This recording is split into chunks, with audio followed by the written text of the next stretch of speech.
see that clear where it's from.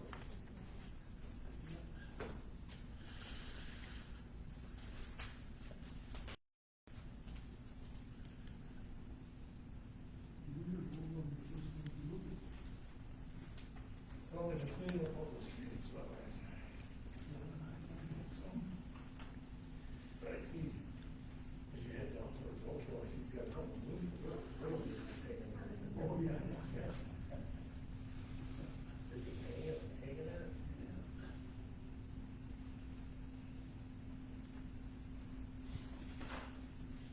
There are a lot of them, just so you know. No swearing. Where's that? No swearing? I would recommend yes, not particularly recommend yes. I'm not sure about the perception.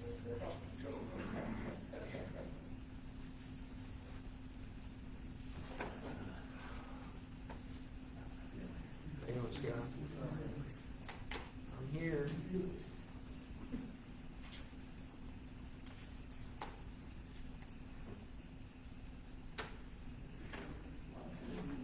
Yeah. Well, that's the thing, again, my sciatic nerve gets up. He says he's on his way 2 minutes ago. It's like, is that him coming in? Is he on 2 wheels? Probably. Saturday, I sit like that, and they go, oh, man. I'm so glad I was up 6 miles away, they're coming from Oregon, Washington, Canada, Florida, Prince Edward Island, just all over Alaska. Over at the, what was they called Doratus, now so that, right hotel. Very impressed.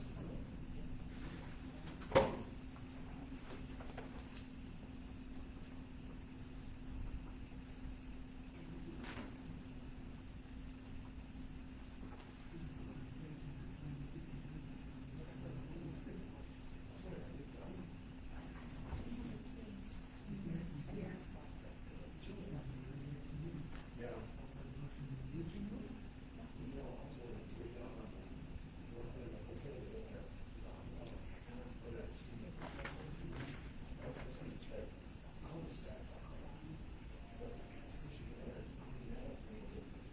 That might be kind of treacherous, though.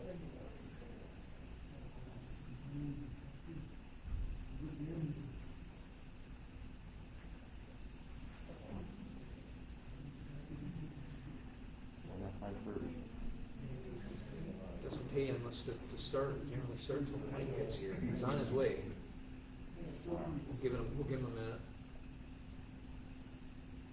Gotta have a quorum to start.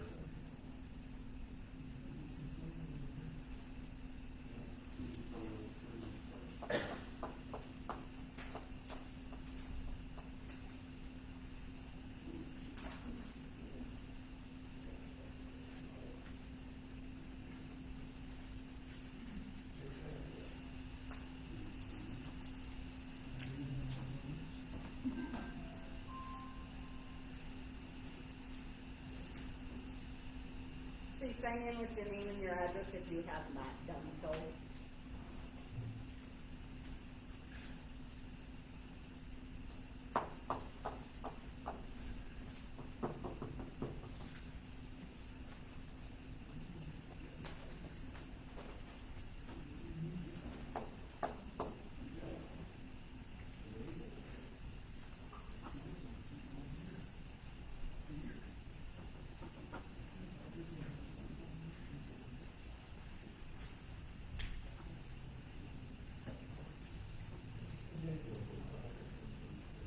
Please sign Please in. sign in with your name and your address, please.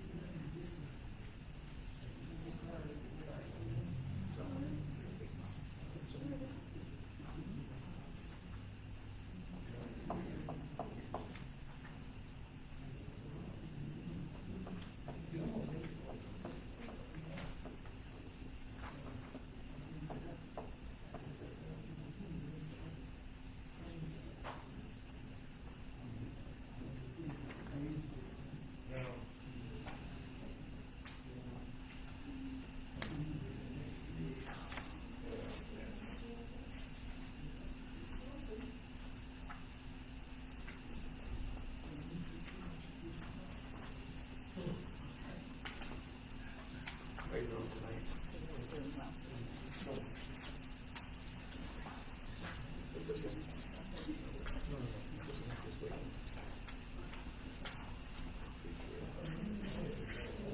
sign in with your name and your address. Did you get my message? Yeah. All right, folks. We're gonna get started. The first thing on the agenda tonight is we've got a utility district meeting here that we've gotta get taken care of first. I imagine most of you have not come for the utility district meeting, but came for the other one at 6 o'clock. And just to let everyone know, we are broadcasting live.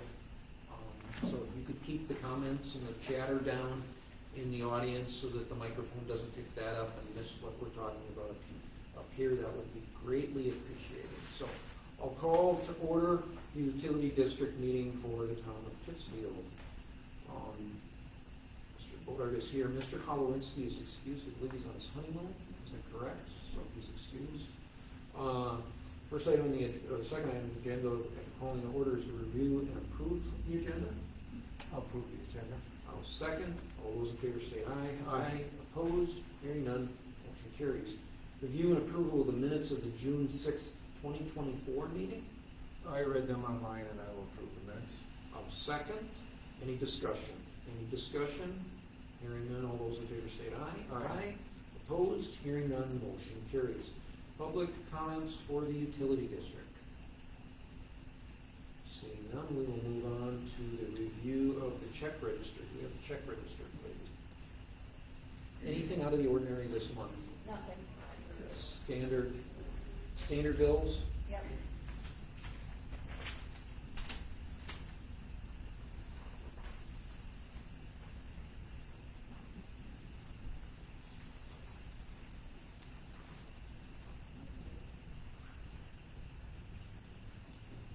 I will approve the check. I'll second that motion. Any discussion? Any discussion? Hearing none, all those in favor state aye. Aye. Opposed? Hearing none, motion carries. We'll move on to the treasurer's report. The beginning balance for June 2024 was $54,028.29. We had income for the month of $1,068.92 and expenses of $5,781.82, which brought our ending balance to $49,315.31.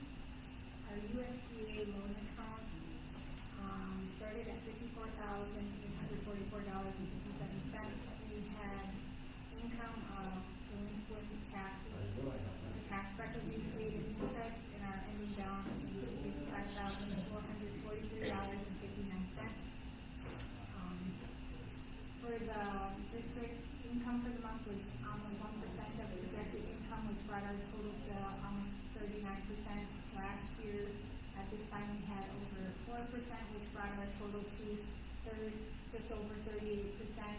Our expenses for the month were just over 5.25%, which brought our ending balance to just over 30%. And last year, we had 5.5%, and our yearly total was just under 43%.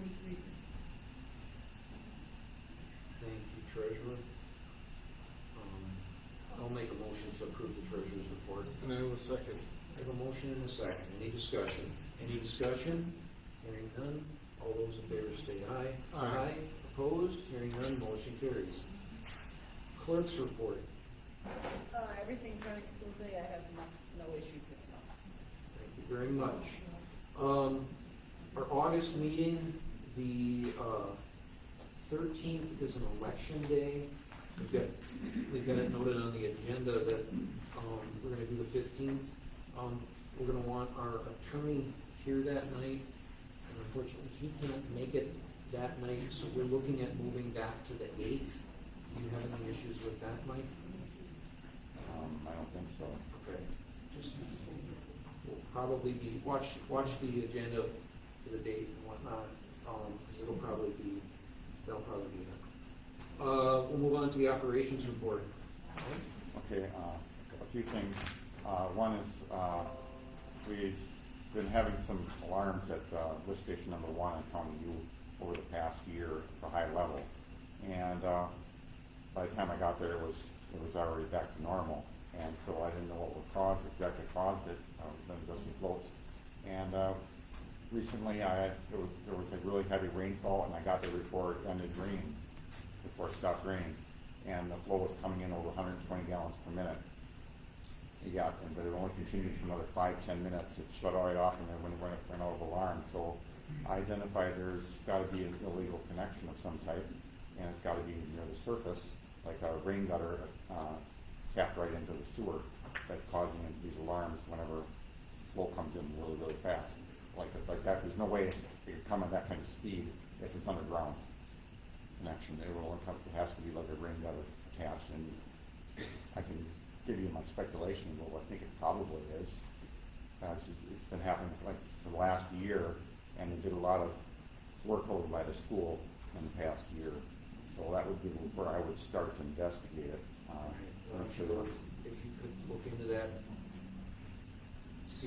check with the school, make sure that they're not dumping into that. That would make sense. I mean, they're pretty big surface area there. They would be dumping water.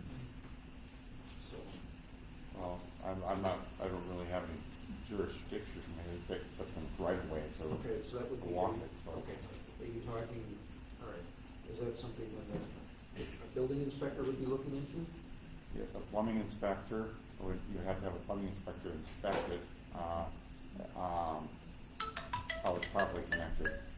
All right.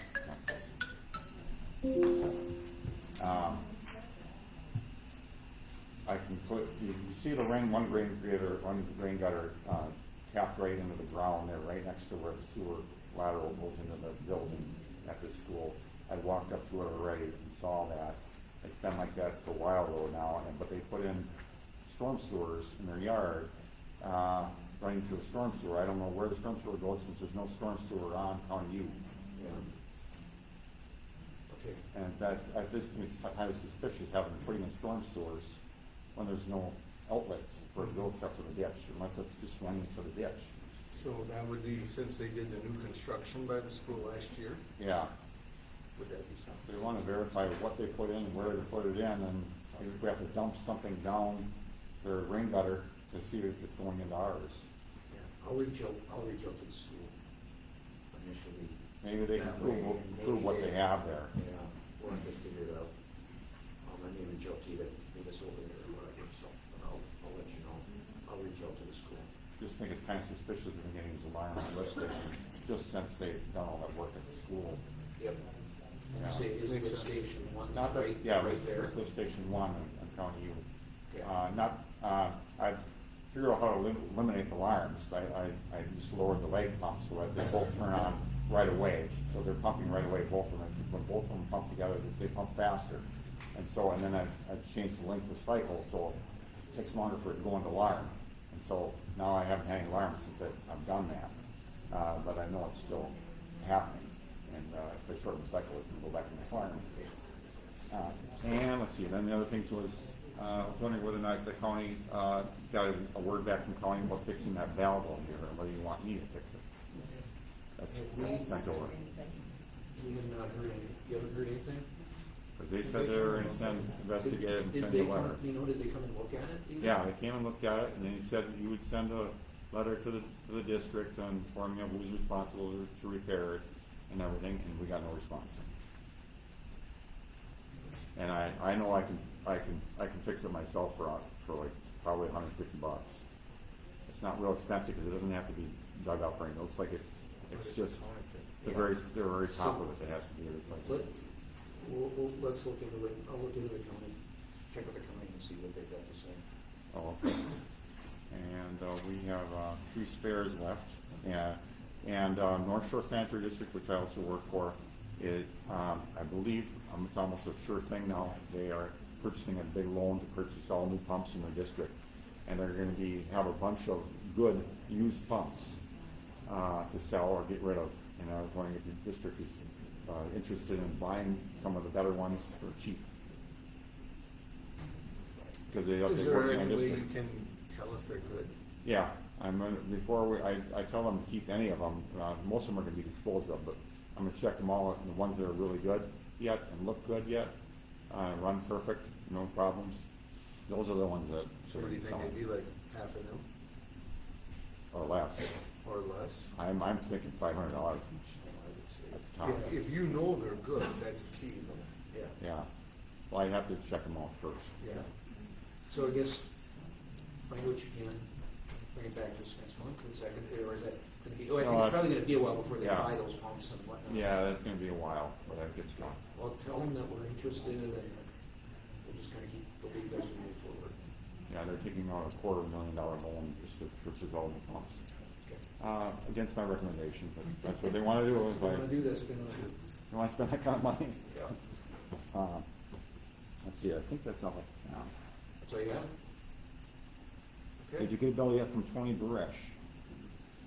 So he told me he would probably be sending it to my email address, and I got nothing to it, so maybe it's gonna take him a while to send it, so. That's all I have. Thank you very much, Mike. Any other utility district business as allowed by law? Anything else? I would move to adjourn the utility district. I will second. A motion and a second, all those in favor state aye. Aye. Opposed? Hearing none, utility district meeting is closed. Thank you, Mike. All right, thank you.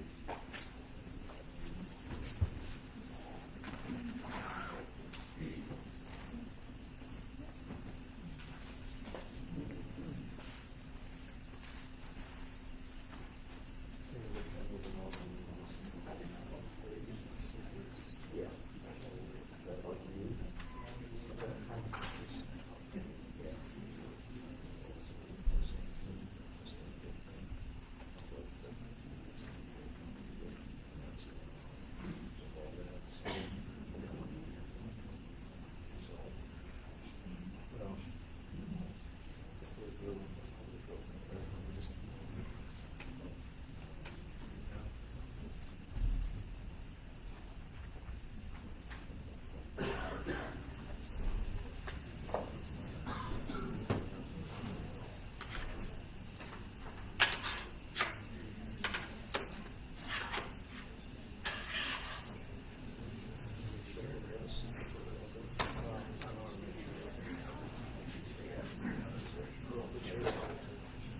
There's about 10 left in there, I think, the old ones.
I told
them.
I pulled up and I was like, oh my God, what happened?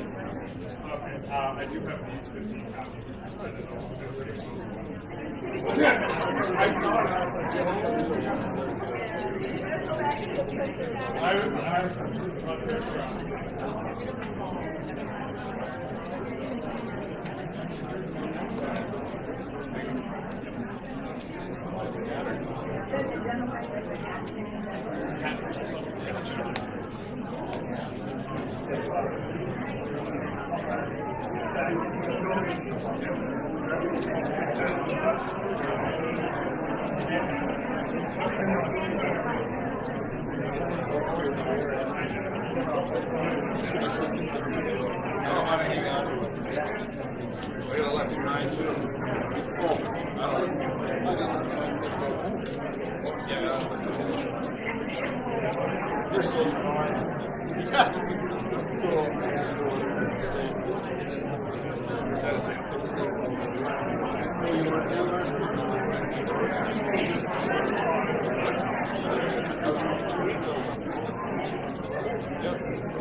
Oh, so you had a second? Oh, it's great to be like the bionic man. Yeah. I think it's good.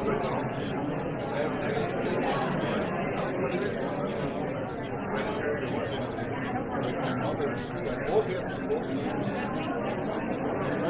How's it over his shoulders? Yeah. Actually, one of my shoulders.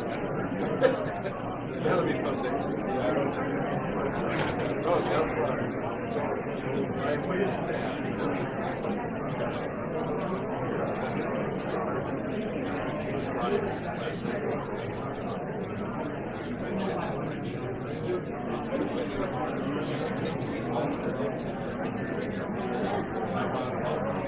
No, the body's tough. I will say that. Like, there's a lot of stuff there. Years now?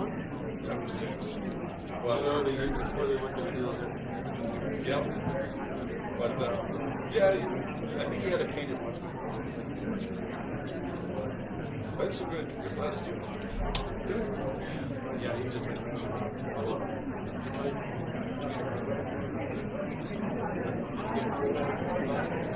Oh, that's right.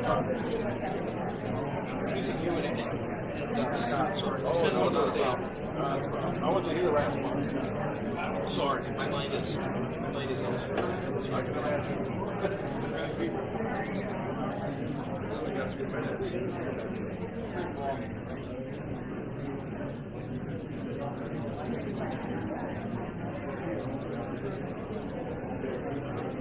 so my ambitious I am watching.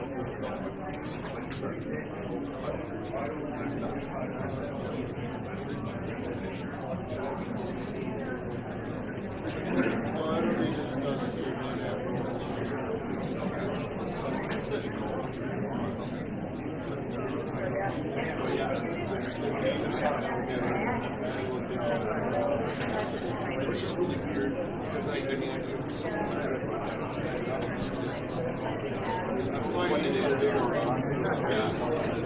I feel like the mailbox is like when they first initially did that, they moved all the boxes. But you can see where the mailman guys, the at least 18 inches into the yard. I don't know. But it just sucks that all those rocks will go up the ground and go right there in my yard.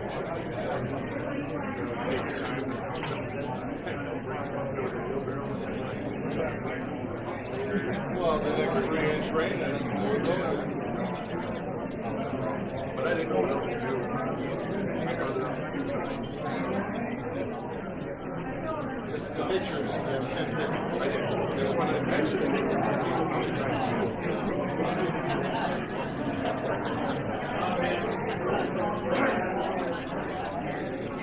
We're gonna have to stand. I don't think I've heard.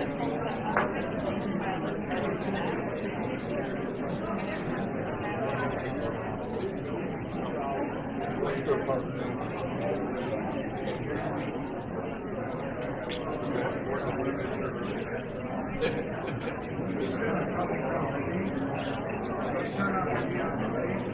It's never been like this. It's never been like this.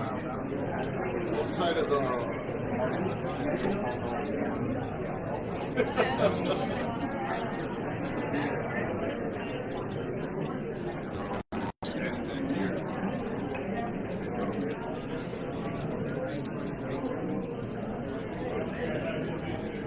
Everybody hear me?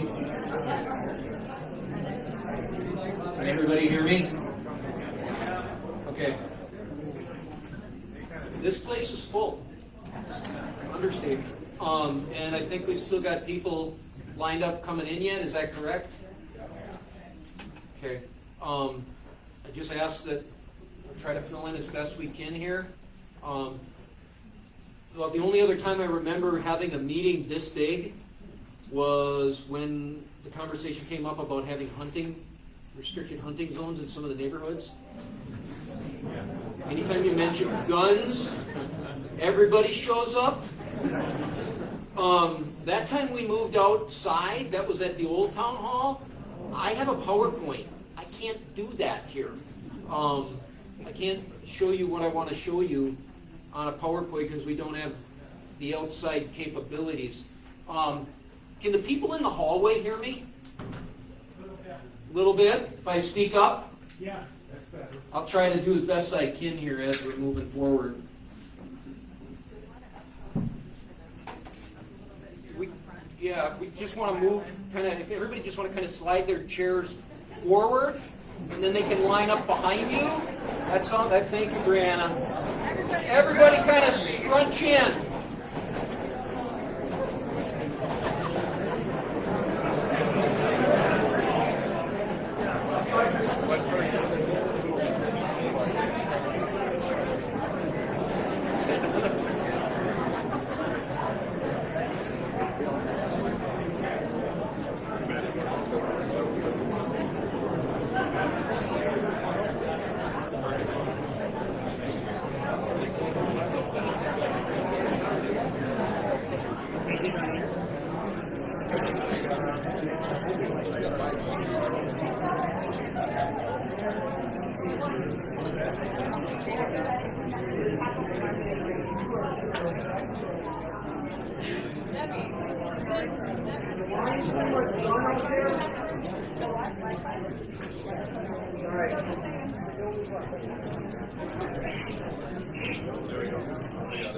Yeah, I know.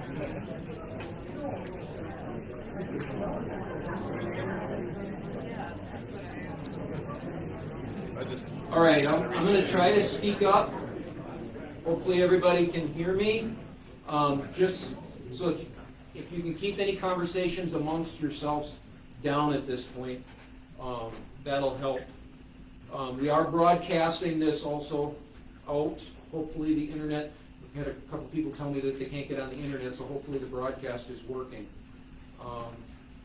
So I'm going to call to order the Pittsfield Planning Committee meeting for July. Taking roll, it appears that we have all members of the Planning Committee present. Excuse me. The first item is obviously the one that everybody's here for, I would think. And that's this one, Annexation and Water Update. So, this issue has been going on for quite some time. The first time it really got brought forward was a couple of years ago at the annual meeting, and I thought that was the biggest meeting I'd ever been to, other than the guns. This now tops it. But it's an important issue. And there's some confusion going around out there, so we want to try to keep you updated. We're working, and I'll try to explain, we're working through this whole thing. It's very complex, and it's legal. That's the other part of this. So there's some things I can say, some things I can't. I really can't say until we get the legal part of it squared away. But I want to try to bring you up to date. Now, for part of that confusion that's going around, I've got people that are saying, why is the town even bothering with this whole annexation and the whole water issue? Why are we even involved? So I'm going to do a little bit of government 101 here. I don't mean to insult anybody, but I've heard enough that I just want to run over this. And the basic one of the basic obligations of the town board and this planning committee, of course, is planning for the town future, right? Our motto out there is planning for the future, remembering our heritage. So we're trying to do that. So I'm going to give you a little history. And one of them I want to talk to about is where we did some long-range planning is the parks. Years back, we had 2 park properties in the town. One of them was up in River Forest Hills. This kind of odd-shaped thing was up in River Forest Hills. It was a very narrow access point down to basic swampland down by the river. When they subdivided it, they had to put that in there. We worked out a deal, thinking ahead, thinking we need parkland. We know the town is growing. We need parkland. We need to move forward. We need different things. We worked out a deal, and we ended up selling that parkland off to the 2 different owners of the different lots, and we kept that narrow, kind of that red crisscross strip. We kept that as parkland for access to the river, thinking ahead someday we might need that. What we did is we took that money and we bought the property here that's outlined in orange. Okay? You're all standing where in that area. That parkland was bought with that money. So we bought this property in anticipation of using it in the future. The second parkland that we had is we had 80 acres over off a school road that was called the soccer fields. We got stewardship grant money from the state to go in and buy that. Now we couldn't just up and sell it. We had to actually go through a process of converting it and doing what's called, we had to do a comprehensive outdoor rec plan, go through all that stuff. The planning committee and the town board worked its way through that and came up with alternatives. We worked with landowners, and we bought the section here that's outlined in green, the stuff that's across the creek. For that 80 acres, we bought that area, and I can't remember exactly how much, like 38 or 39 acres. This is behind the old town dump land and the land that we've got off of Brookside. We bought that, and those areas had to be kept as stewardship land. So that's why you can't build on that stuff across the river. But we can use it as parkland. Okay? When we did the corp, when we were talking about this whole thing, we talked about where are we going to go in the future. We were looking at the town hall. We were in the town hall. Tom Hitter was running a trap line for the mice at the time. Okay, so we knew we eventually needed to do that. Part of the corp was this particular, I wrote the corp for the town, tried to save us some money. This is the graphic that I used as to laying out how we would utilize this parkland. Thank God we have a team here that works together for that long-range planning, and we actually ended up with this, which is kind of what you see now, right? So that's how we ended up with the community center, is long-range planning. The town board The town planning committee saw those obligations, and we knew that we needed to plan forward for the future, and we needed to react to things that were coming up in front of us. Those same things, that same long-range planning could be laid out to the garbage pickup that we do, it's saving people, large amount of money. There are people that save $300 to $400 a year just by doing that. The rescue squad was another one. The yard waste, when Pulaski reached out to us and said, hey, your people are using this anyways, let's talk about how can we work this out. It was planning, and we said, well, do we want to do one here? Do you want to move up yours here? So it was that planning part that moved forward. Same with road planning. The town constantly is talking about, okay, what's the next road that we're going to repair?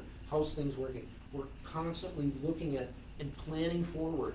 That is part of the basic obligations of the town. Not everyone is happy with each of these decisions.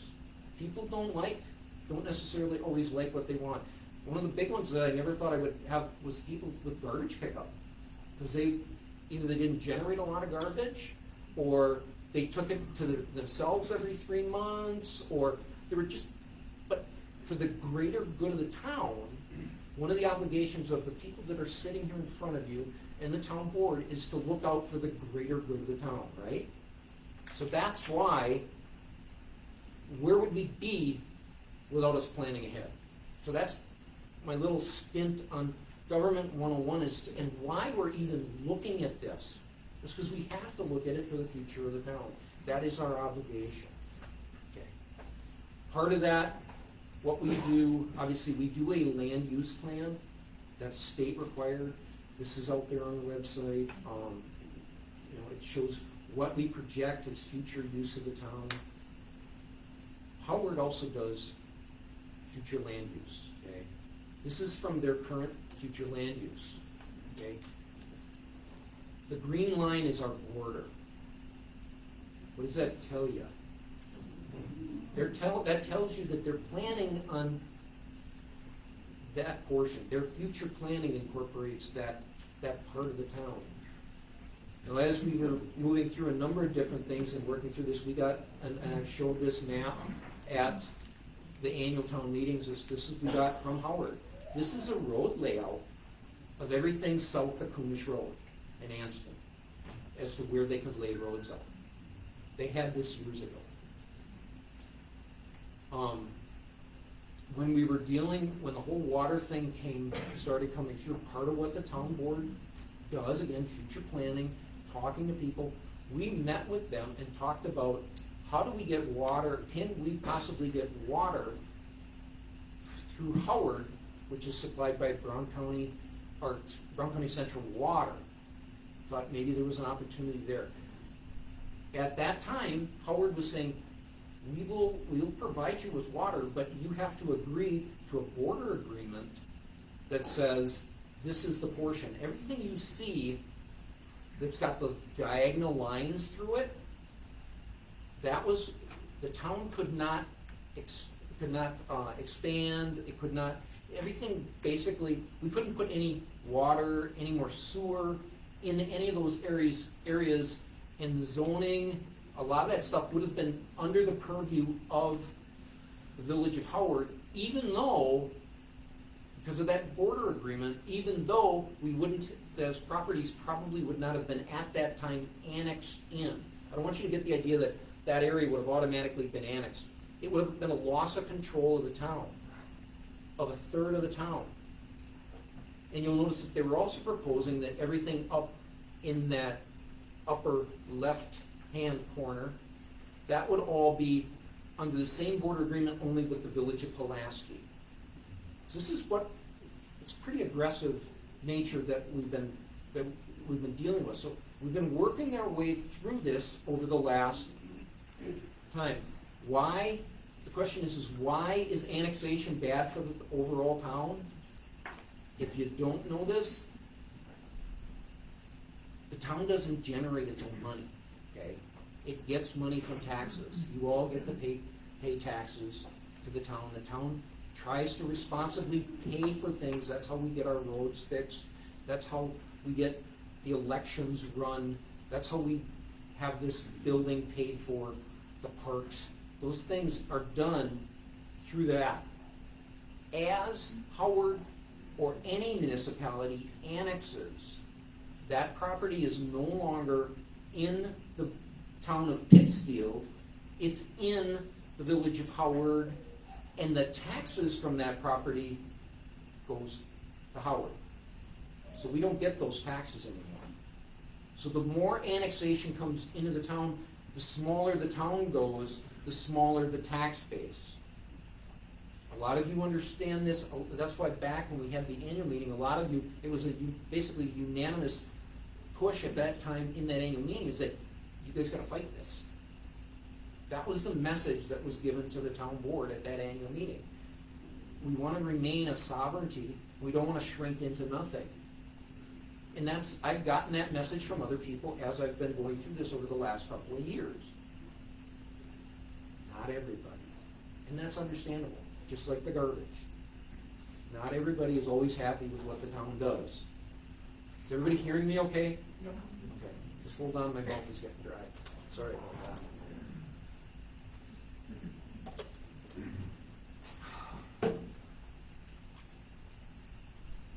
So let's talk about annexation. Some recent annexations. This 40-acre parcel, this is on the corner of Glendale and Sunnybrook, down by the Mills Center Cemetery, if you're familiar with that area.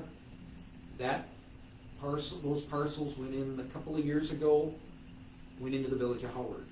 Now, if you look straight at the bottom there, you can see a roadway. There's two roadways actually that are fronted up to that. I understand. There's probably sewer and water hookups right there.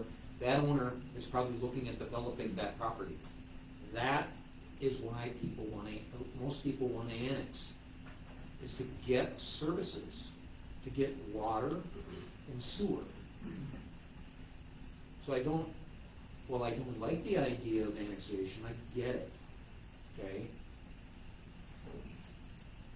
So just within the last 2 weeks, we ended up with, I'm going to continue on here. So it would have been about a year ago, the village of Howard purchased a home that's there in red at the top. They purchased that from the individual property owner. When they purchased it, they can then annex that even though it's not contiguous, it's not touching their borders, as long as it's close, and they consider that to be close. So the village went out and bought that property and then annexed it. Another piece of property that came off our tax rolls. Just within the last couple of weeks, we received notice that these two properties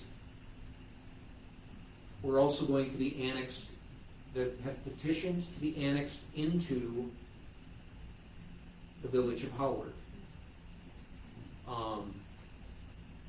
The addresses, and then W 1944 Pearl Street, that's I believe was the Whites that own that property.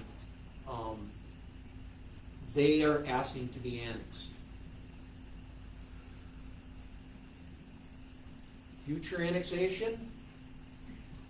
So I'm in the middle of this lawsuit, which I'm going to talk about here in a little bit, but part of the process in the middle of the lawsuit is we get to discover certain records and whatnot. And one of the records that we found out is that a party by the name of Wade McCauley was directly involved in the annexation and probably in the future development of that W 1944 Pearl Street property. There's emails and whatnot in there talking about that, so he's probably directly involved in the future development of that. Mr. McCauley owns Tycor Built. He recently purchased that property right there. Again, that is not contiguous. Part of the discovery that we also found, something that we found out today is during the testimony of the Village of Howard administrator, is that the Village of Howard was in negotiations with W 1944 Pearl Street LLC to purchase that property on a land contract. when it was asked if they had purchased, his comment was it had not gone in front of the village board. Does that mean they're gonna buy it? I don't think it means that they're not gonna continue to look at it, or that it's not in the process. Not trying to scare anybody or anything, but I'm just saying that those processes are out there and these things are happening. So, will the village buy this property and annex it also? I don't know. And I'm saying that just to throw it out there. I'm not trying to scare anybody. I'm just putting out there, that this is what I saw this morning, in the case testimony I'm gonna talk about in just a minute. Okay? Maybe I've talked to Mr. McCauley, and I've expressed to him the prospect that we're talking about, the possibility of water. So he knew that prior to the annexation of this other property.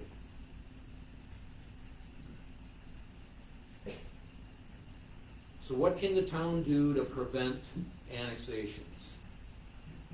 So these are what's known as a unanimous request. The property owners unanimously want to go and be annexed. There's nothing the town can do. There is no legal recourse to stop that. It's gone. What can we do to prevent it? Again, providing services for what the owner might annex for is about our only choice. Sewer, for developments, whatnot, we have a sewer district. We have people in the sewer district. We just finished our utility district, discussing our sewer district right before this meeting. So we have that. Municipal water. That's what we've been talking to Pulaski about, with the possibility, and that's what we actually were talking to Howard with about also. When I showed you those other maps, those border agreement maps and the street maps that were shared with us. We were talking about the possibility of bringing water into the town to try to meet some of these needs, to keep some sovereignty of the town. So again, go back to the government 101 stuff. That's what you guys elected us to do. At least that's my understanding of it. If somebody has a different understanding, they can tell me that later. So let's talk about the Pulaski water. So Pulaski, I'm sure some of you or all of you probably have friends that live in Pulaski. You know that they have issues with their water. They get a lot of rust. They get a lot of sediment. They get a lot of problems with that. So they have been talking about getting a different water, bringing in either improving the current. Well, and the other part of it is that they need more water, and they need to expand their availability of water. So they did a study. They did a study that came out, and then they did a request for proposals to meet the needs of what they would possibly need. So the request for proposals, there were four different options that they ended up coming up with. Their first option was to do absolutely nothing, which they already determined that they wanted to do something to try to fix their water problem. The second option was to drill a new well and deal with it, but they're not going to escape their rust problems and their quality problems that they have. Plus, if they drill into the aquifers that are here, they're drilling into the same aquifers that many of the other municipalities, Hobart, Howard, they got on the lake water to get out of those aquifers because of radium and other levels. It's part of the reason why they got out of the wells. They wanted lake water. So that's the next option. That was option 3, and option 4 was lake water. So there's 2 suppliers in Brown County of lake water. One is Brown County Central Water Authority, and the other one is the City of Green Bay. Pulaski went through a bid process. That's what municipalities do when when they have to spend a lot of money, okay? We bid out our road projects, so it's a fair, competitive bidding process. They went through the bid process, and in the end, in the bid process, they determined that Green Bay Water Utility was going to be their cheaper course of action. Part of that was to run a main line through the town of Pittsfield. As Keith Chambers said, we're dragging a garden hose through Pittsfield to supply the water to lawns up here. Okay? They're gonna need a lot bigger than a garden hose. Okay? So that line, that red line runs from, you're all familiar with the water tower over by Maplewood Meats in Hobart. Okay, that's basically where that's coming from, where that water would come from. That's actually changed since I made this map. They're actually gonna run it down double V and then up, but that's irrelevant. It's basically coming in, they're talking about bringing it in on County Trunk Highway U and coming up. Howard was not happy with the selection of Green Bay Water Utility, if you can't imagine that. Part of Howard's proposals when we were meeting with them is that border agreement map is that they would have run water all the way to U and Coonish by Industrial Engraving, and they would have put a booster station there, and then they would have pumped water up to Pulaski. That was part of what the whole deal was supposed to be. They call it their connections point 2 or something like that. Obviously, from the town boards and the future planning point, when we looked at that and we saw, if Howard puts water to there and has a booster station there, we can write the rest of that area off because they'll just expand. So that was, so when the possibility came up then to look at, can Pulaski, with Pulaski going with Green Bay Water Utilities, can we get water, is there a possibility of getting water through Green Bay, through Pulaski? We met with the Public Service Commission, myself and the engineer, Paul Willis, met with the Public Service Commission, and they said, you're too small to start your own water utility, but you can become a retail customer of another entity, which would be Pulaski. So we're going, okay, that's a suggestion that the PSC is putting forward, the Public Service Commission. So we have been talking about that. Some of you have heard about the Memorandum of Understanding, okay? Anytime municipalities get together and we start talking about it, and start to iron a few details out, you want to have a Memorandum of Understanding. I said, yeah, we want to seriously look at this.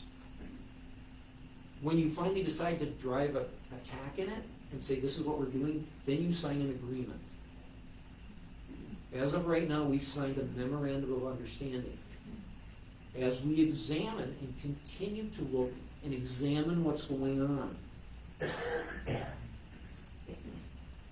Howard this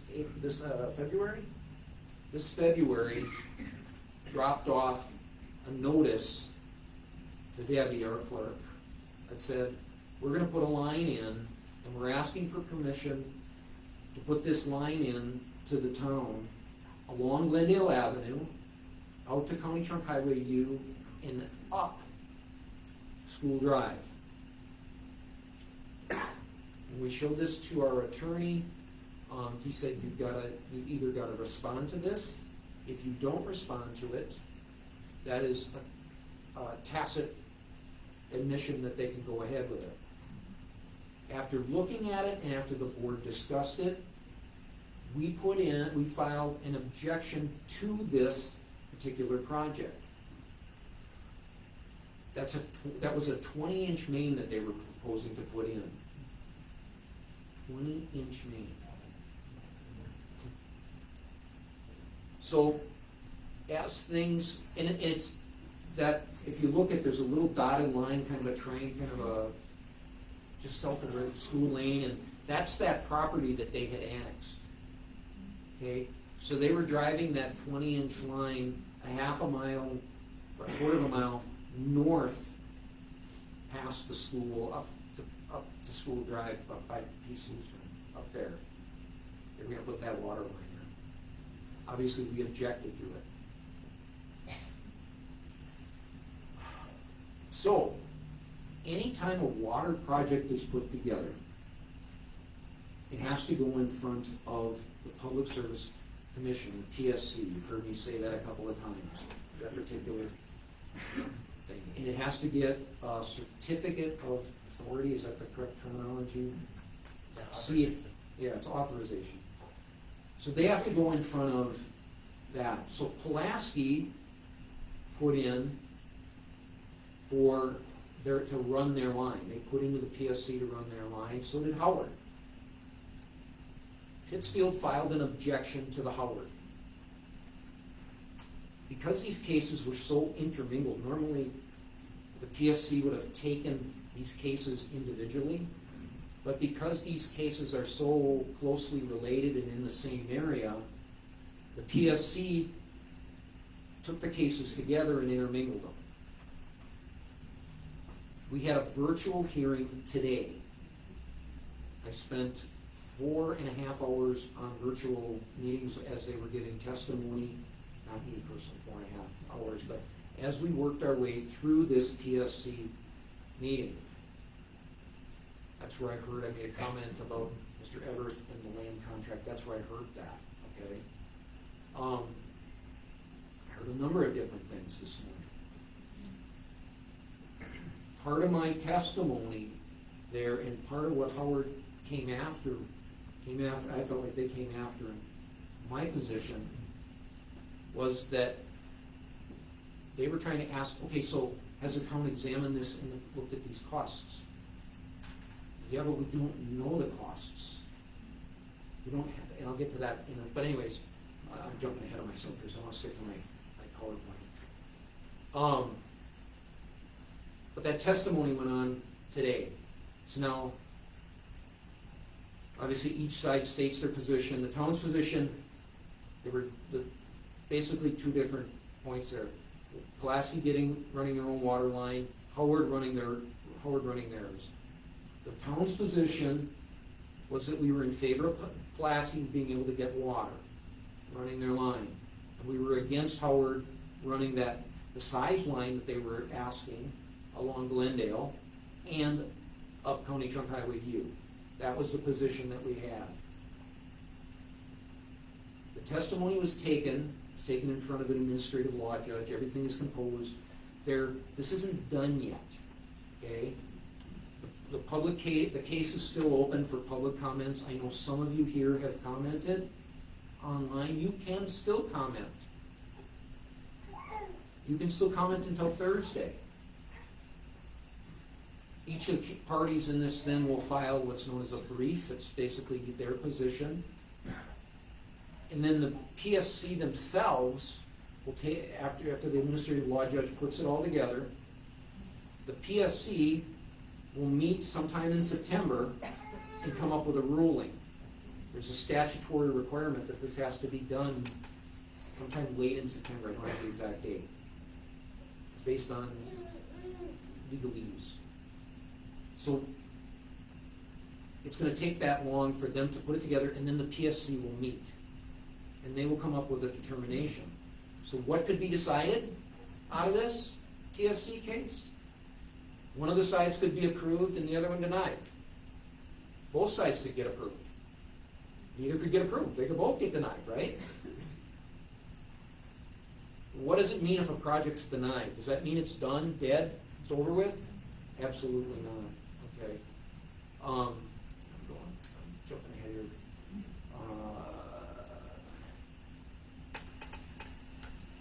That's not what I wanted. I apologize. There we go. Okay. Anyways, before I get to this slide, I'll just comment that if a project is denied, the likelihood is that it's just gonna get reworked and come back. So if the Howard project gets approved, they're gonna have all kinds of water along that south end down there and be able to provide it. Which is fine. You know, they also wanna use it for development south, and they've got properties on south, that's fine.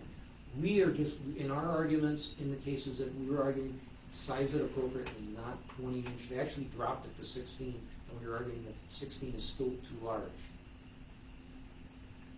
Part of their argument was that Pulaski should be denied, and that the PSC should basically say Pulaski should be taking water from Howard. It was very clear in their testimony that that's why the line was sized so large, is so that they could supply water to Pulaski. It's very clear in the several points in there that Howard feels that they should be the supplier to Pulaski. I'll state that kind of irks me a little bit, just because the fact is that Pulaski went through a bidding process, okay? Granted, Pulaski can negotiate any way they want, but it almost feels like they're trying to undercut the bidding process. Anyway. So if that's what happens if the Howard project, if the Pulaski project gets approved, they're gonna run that water line with the village, from the village of Hobart up along Mount Bay Trail up and just supply their process. If that happens, the town has the opportunity, the chance to examine and look at that opportunity at water. Again, future planning, right? What we're supposed to be doing. And quite frankly, it would be irresponsible for this board not to do that. And I hope you'd vote me in office if you did, if I was being irresponsible.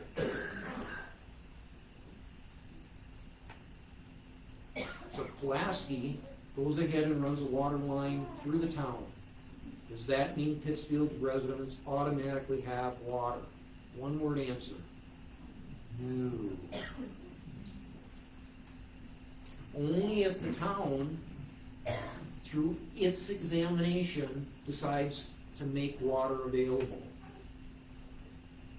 I know that there's rumblings out there is that, if they get that, it's automatic. You're going to get water. It's not. I'm telling you, and I've been saying this to anyone that's been willing to listen, that we are examining this.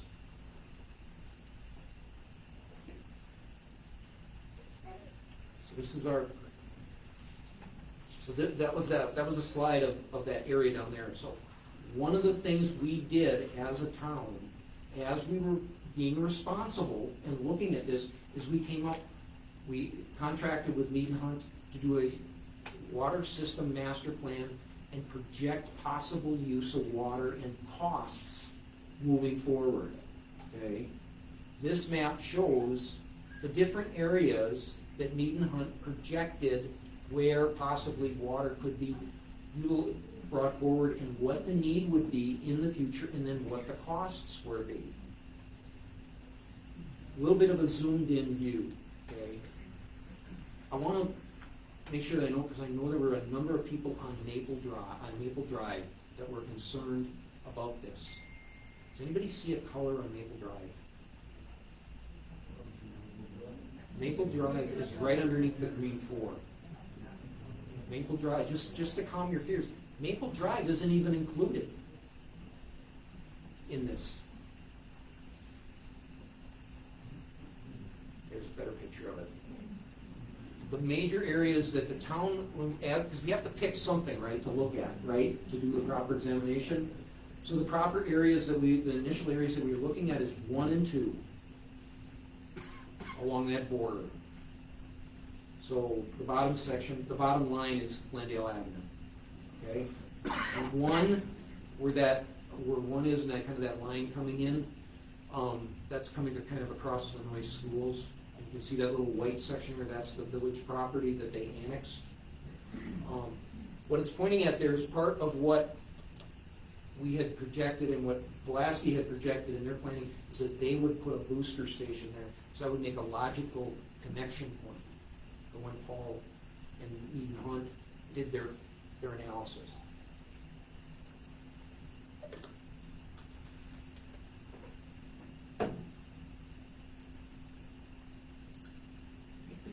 This was Paul's, excuse me, Mead and Hunt's, I keep giving all the credit to Paul, but he did put the majority of it together, so thank you for that. 1.5 million to put that in. Now, part of that, 500,000 is a water meter building. If we were to go in jointly with Pulaski, that cost could be significantly reduced because we probably just add a room onto their building. So that would significantly reduce that, but still it's over $1 million. Area 2, you might as well say 1.3 to cover that area.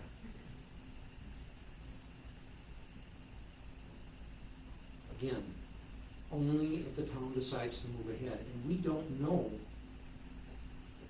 if we're going to do that until we get some cost figures.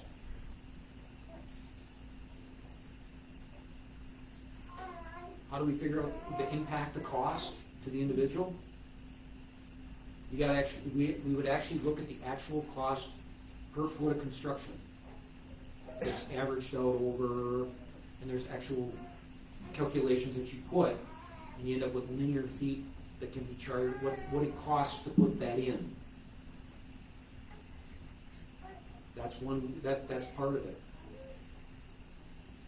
There's a consideration, does the greater town pick up a portion of that cost? Generally, that's not done.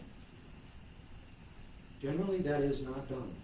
Generally, the cost goes to individuals who the line is running in front of. I got called ignorant today. I think that was the term that Jeff Farr used. Because in part of my testimony, I said that we were examining whether or not we would charge every individual to connect, or force every individual to connect. I'm being honest. But that's part of what we're trying to consider here, is does the town pick up the greater cost, or do we have to do it that way? But Mr. Farr, Jeff Farr, who is the chief engineer for the village of Howard, called me ignorant, because he said that's not how municipalities do it. That's not, it would not be an effective way. That's all I said in my testimony, is that I'd be irresponsible if I didn't look at every option. Is there a deferment of cost? So could we defer costs? Sure. We could do a loan. If you run water in front of somebody's house and they end up having to connect, you can do a loan. As a matter of fact, that is what Howard does. They do a 20-year loan. That is what we did with the sewer district. For those of you here that are in the sewer district, when the sewer was put in, it was put in with a loan. And you got monthly or yearly payments on your taxes. That's how it works. So that is an option. Again, something that we would have to look at as we know better as to what, even if we want to proceed. Ag and undeveloped land generally is deferred. That means that it's generally, the line is put in and the town absorbs that cost until the property is sold or begins to be developed. Then that cost, then the owner has to pick up that cost. That's generally the way it's done. Water rates. When you hook up to water, there's going to be cost. One of my concerns with the Pulaski is the rates. They're talking about having a rather substantial rate hike, like 200%. That would be something that we have to look at and take into consideration. Again, the town board hasn't made a decision. I wanna hear from you folks here eventually, anyway. Anyway, we could be here all night if everybody talked, but anyway. So, water rates are set by the PSC. They determine those water rates based on the different factors that come into that. If we were our own utility, everybody said that we talked to the PSC and they said we're too small, we can't be our own utility. If we were our own utility, they would set a rate for us. But if we were to become a retail customer of Pulaski, we would end up probably getting their rate. So that's part of that whole thing that we're considering. There's additional costs. It's gonna cost money to put the stuff in the ground. How do we divide that up? Those are the questions that the town board is working through. And I wish I could give everybody, it's gonna cost 10 pebbles to 100 pebbles per linear foot. But you all know, I know, that if I say that it's gonna cost 100 pebbles per linear foot, what's everybody gonna say? What's at least $100 $100 pebbles a square per linear foot? That's what the town's gonna charge. I don't wanna scare anybody on this either.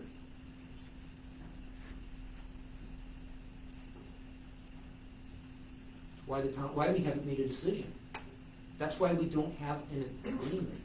We have a memorandum of understanding so we can continue to look at this and move forward.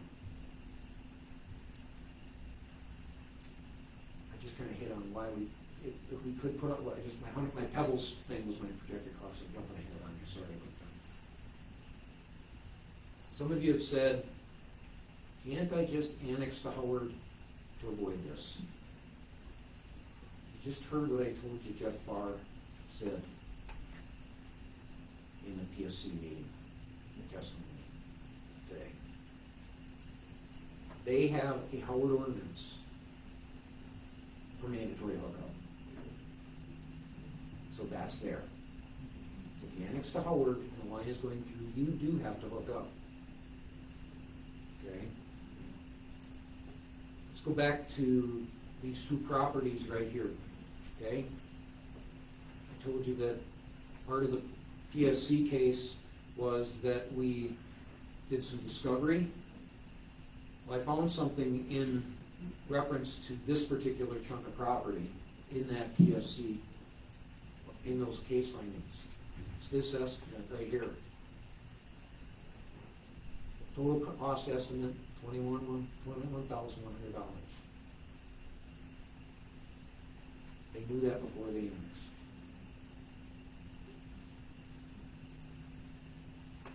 So what's next? Gotta wait. September is the rough thing. The town board's gonna continue to update people as best we can. Okay? I would love to open the floor up at this point in time for questions, but because of the legal situation, because we've got so many people who also might be here all night, the attorney said that probably would not be a good idea.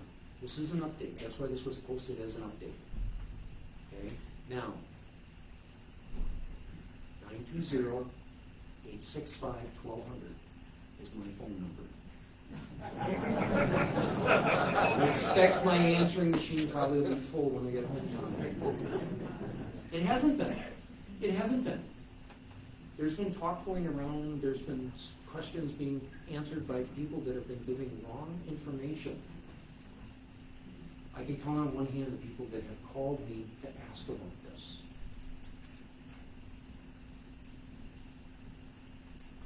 And we will listen. Talk to me. There's Mr. Bodart, he's around here somewhere too. There he is, Mr. Bodart, our other supervisor. The members here of the Planning Commission, you can talk to them. We want to hear what you have to say. Do you want the town to stay sovereign? Do we want us to continue to fight to try to maintain some sovereignty? Do we cut off? I really wasn't expecting an answer. Okay. So, I'm sorry that I'm not opening it up, but you can all understand where this would go if I didn't, and because of the fact that we're in the middle of this legal case, I'm not gonna do that. But, we'll continue to update. Thank you all for coming tonight. This is an important issue. It's the future of the town. Thank you. Yes, go ahead. Hold on, Brianna's just got a comment. Quick. So I'm not gonna try to jump into this, but the DSC comments that Keith was talking about, where you can file an actual public comment, if you just Google Public Service Commission, public comments, it's gonna take you to this case management sort of website.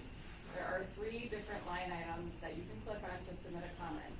And there's even some helpful little documents up here that say suggestions for how to put together testimony or a comment that they're actually going to be able to use. So take a look at that. If you want to submit a comment on these things, putting a comment in that says, I just don't like Howard is not something that's going to be Please look at your suggestions and make comments on those as well. You've got until, I believe you've got until the end of the day, Thursday. Did you receive that, the name of where to go, where would we go? So if you just Google the Public Service Commission, public comments, it'll take you right to their case management system. Is there a case number? Yes, well, it'll say, you'll be able to. If you see, Google, like, if you Google application. Pulaski or Howard, it's the only ones that are up there for Pulaski. It's the only ones that Pulaski and Howard have up right now. Yeah, like there's a title that says Howard for authority to construct a water main extension through the town of Pittsfield. The second is Howard for authority to proceed with installation within the boundaries of the town of Pittsfield. And the third would be Pulaski for authority to construct a transmission main to receive wholesale water from Green Bay. Thank you all, folks. Are we gonna be able to vote on this before you put it through? I don't know the answer to that at this point in time. We would be definitely getting public input one way or another. We're definitely getting public input. Whether that goes up as a referendum or not, I don't know. I don't know. Those are part of those things that we'll talk about. Okay. That you had on your PowerPoint, can you view those on your website? Or? There will be, this particular video is up on the town Facebook page. We're broadcasting it. I will put this, I will try to remember to, within the next couple of days, to put this PowerPoint up on the town news site. Thank you all. Let's take a 5-minute recess from planning. Take one in that room.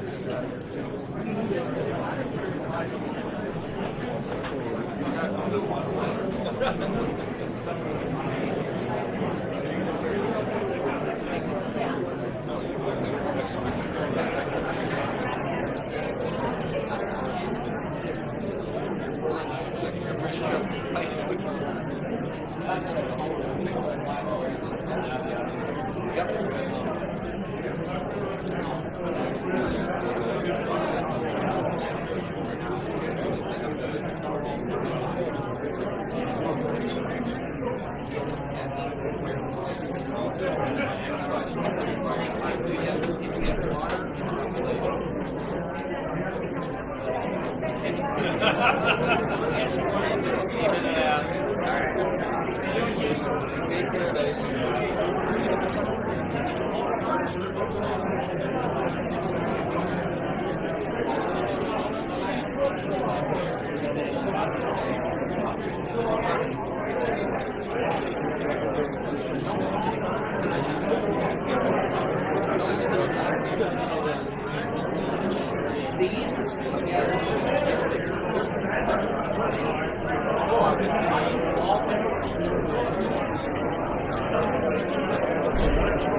see where my house was, but I couldn't see what the color code meant.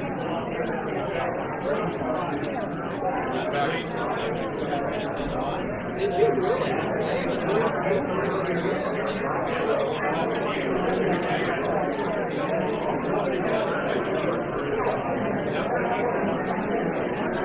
No, it's okay. She's 67. I turned 60 this year. Where are you?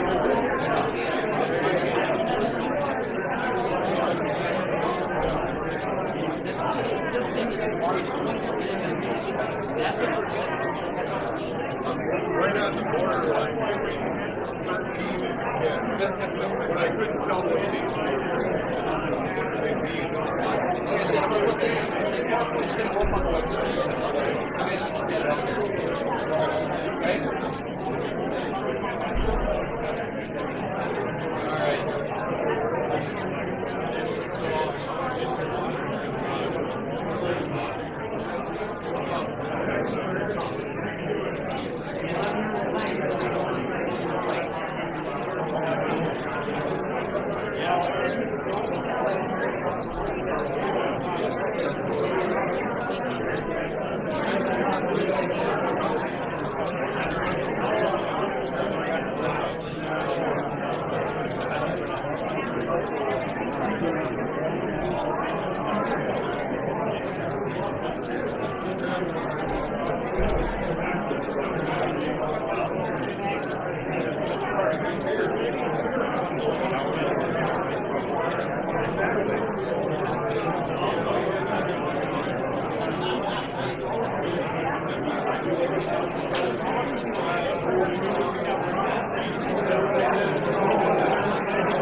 It's a mess. It's a mess. Yep.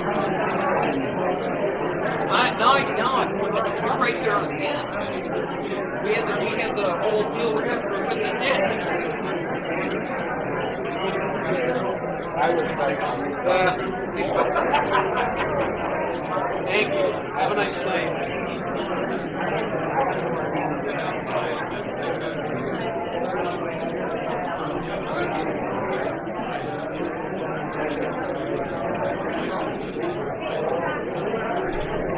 What's that? I didn't get too angry, did I?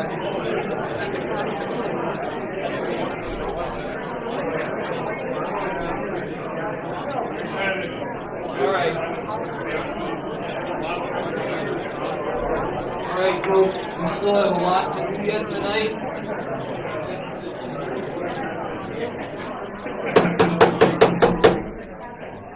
I'm going to call the town board or the town planning committee back into session.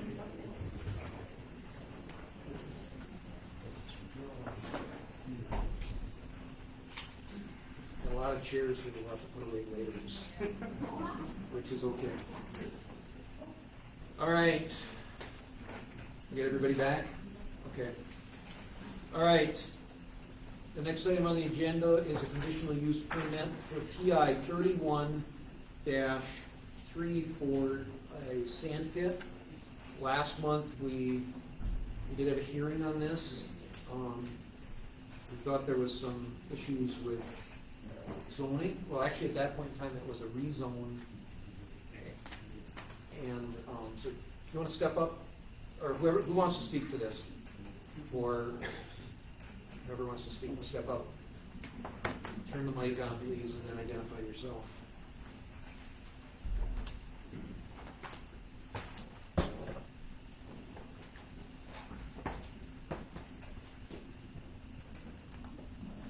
Hi there, Michael. Can you guys hear me? All right. Everybody hear him? Yeah. No. Says it's on. You might have to. That's speak nice. there, you go. I just have to get close here. Sorry.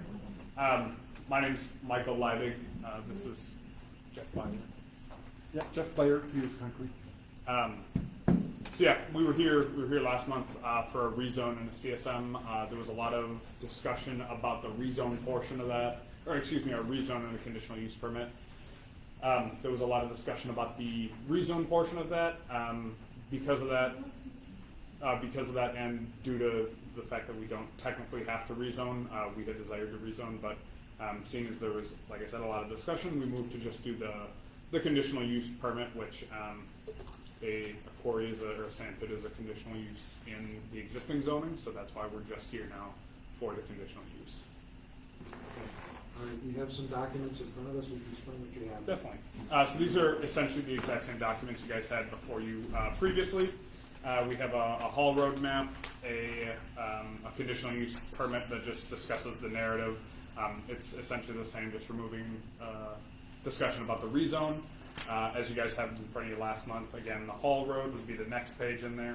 Then you have two maps which are identical, save the difference of an aerial on the background, just to help give you guys a little bit better idea. I don't recall last month whether or not we had the actual wetland boundary on there or not.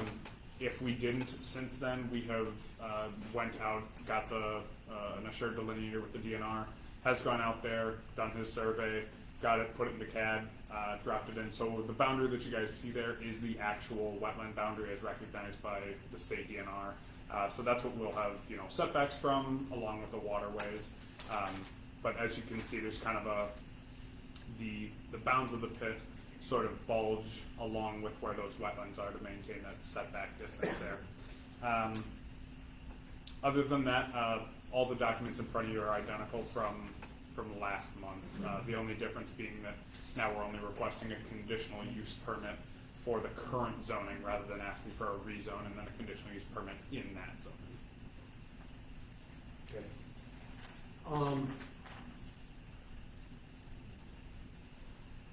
I hate to do this to you. No. So, normally we do the conditional use permits, we'll write them up, normally it's, if somebody wants more chickens than they're allowed, or something like that. So we'll write up the conditional use permit, and this one, I started looking at it, and I thought, this is a little bit more complex, and a little bit more detailed. We ended up reaching out to our attorney, which we reach out to our attorney when we have to. Mm-hmm.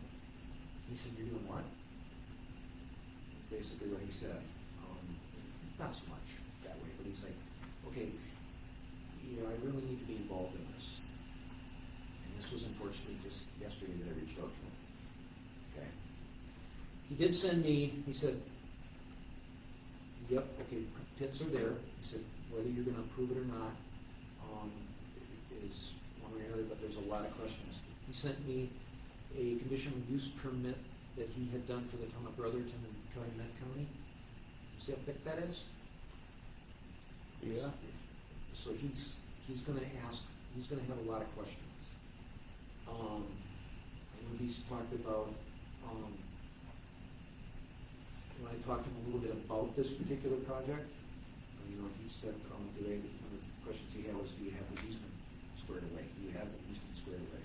Yes. Okay, so you have a copy of that. Yep, we have the easement, and we needed the easement to get the address on the site because since there's that navigable waterway to the west, we don't have a driveway. That's our only frontage. We don't have a driveway there, so we did contact Brown County after that easement was officially recorded to be able to get that access and our driveway off of Hillside Drive. So that is officially done, dusted, and recorded. Okay, all right. So there's a number of things that he was concerned about, that he's going to want to make sure that if the town or if the planning committee makes a recommendation, that the conditional use would have outlines for that in here to help with the neighbors. such things as, obviously the road access, that there is a reclamation plan. I'm sure you've talked about that, but the town's gonna wanna make sure that that's in the documentation. That the specific hours of operation, we talked about that last month, that that's specifically in there, and that's outlined, the actual plans for the dust control, listings of equipment, noise control, he's gonna wanna review that stuff. So, I hate to put this off another month, but I think it's prudent that we do this appropriately, so that when, even if the planning committee decides that this doesn't meet this, that we've at least got it legally correctly laid out, and that we've crossed the i's and dotted the t's. Okay? We're looking at moving next month. If you look farther down on our agenda, the 13th would be our normal meeting day. That's the election day. We cannot meet on an election day this week, obviously. Actually, there's state law that says you can't meet on an election day. So we were looking at the 15th, but unfortunately the attorney cannot make the 15th. He can make the 8th. So we are looking at moving that particular meeting to the 8th. Is there a problem with it? We're going to not have our planning committee here on the 8th. I don't know what time my flight coming back yet from North Carolina. Okay. I think possibly before. I don't, if we've got a quorum, that's the major thing. So I know for sure I'm in North Carolina. And fun. That's good. Debbie, you're good. You're fine. Okay. Jim, how you looking? It just depends if I got any meetings from the county. Okay. Alright. Probably, so it'll be the 8th. What I'm going to do is, we'll work with our attorney, Matt Parmentier at Dempsey Law, if you wanna reach out to him. And we'll start working through what he would like to see if the town board wants, or if the planning committee wants to recommend how that would be laid out. Your questions? I know you folks in the audience, you want a resolution, but we've got to make sure we look at this correctly, obviously. So, go ahead. Yeah, I'm just curious. Obviously, it sounds like we're not going to get a motion tonight, and that is what it is. I guess I would be curious whether or not it's worthwhile. What I would hate to have happen is get the attorney's comments over the next, hopefully sooner rather than later, just so that we have time to review, address, make sure reasonable things like that. But then to get right back here and then have planning commission members have additional comments that now we're going back another month just to when we could, if there were specific actionable comments on the planning commission side that there were concerns. Is it possible to get those now so that hopefully the next meeting we come to, we can have? Yeah, the only concern I want to make sure that we're not, obviously we don't have all the facts in front of us, so I just caution the planning committee. I'm not asking for your position on this issue, just what your, if you have concerns as to what we've outlined here. And we can always, as we're moving through this, if Mr. Parmentier has stuff, we can forward that out to the planning committee beforehand and try to work through issues before that meeting also. Sure. Does anybody have anything other than what was expressed previously? We had been talking about this number 1, where it talks about the pouring materials will be allowed 24 hours a day, 7 days a week, except on the above holidays. I know I have major concerns on that. Yeah, we had agreed to change that, we just haven't changed our cover letter yet Okay. on that, because we don't wanna start making all the changes until we have all the things that need to be changed. Okay, that will be addressed. Oh, yeah. Yep. So what was the change then that would have happened? Would it just align with the same dawn to dusk, 6 a.m. to 6 p.m. or? It was 6 to 6, Monday through Friday. Which was what was the mining activity, but the actual hauling of materials hauling was gonna be the same as they, Same, okay. yeah, I thought they moved up to 7, but. well, I'll take that. What other permits are you expecting that you're gonna have to get for this from like the state, for example? Definitely. So as far as state permits go, I can speak on the natural side of things, and then Jeff will have the other side of it. But the state charges the county with issuing and going through the reclamation permit process. So if we get an approval here, we'll move on to the county. Then we have to coordinate with them to essentially create a reclamation permit. That entails that's a rather detailed process. It's going to be a gigantic document that you guys will obviously get to see. It'll have things like how the quarry is going to be phased, when it's going to be completed, how it's going to be left. Reclaimed to farmland, reclaimed as a pond, reclaimed as what have you that we can go through. But then on top of that, there's an escrow amount that obviously Peter's neighbor or community staple here. They're not going anywhere, but should something happen, that money is still there so that if the quarry were to just stop and everybody pick up and leave, the money is still there to be able to reclaim the quarry. That's sort of I guess if I could say, the 30,000 foot view of the reclamation permit. Additionally, we do have to show that we'll have to do an NOI, which is a notice of intent to say we're going to be doing ground disturbing activity out here. We have, obviously, if we were going to be impacting wetlands, we would have had to do a wetland fill permit or a wetland investigation permit, Chapter 30 permit. We are not planning on impacting any wetlands as part of this. There's no artificial wetlands that we're intending to fill, so that won't come into play. We do have our setbacks. These are 50-foot wetland setbacks based on the quality of the wetland. I believe they were intermediate quality. High quality wetlands, off the top of my head, I think they're 75 feet. Degraded wetlands are no less than 10 feet, but no more than 30 feet. So that's sort of as far as the environmental side, along with obviously a conditional use permit from you guys, and then the reclamation permit from Brown County.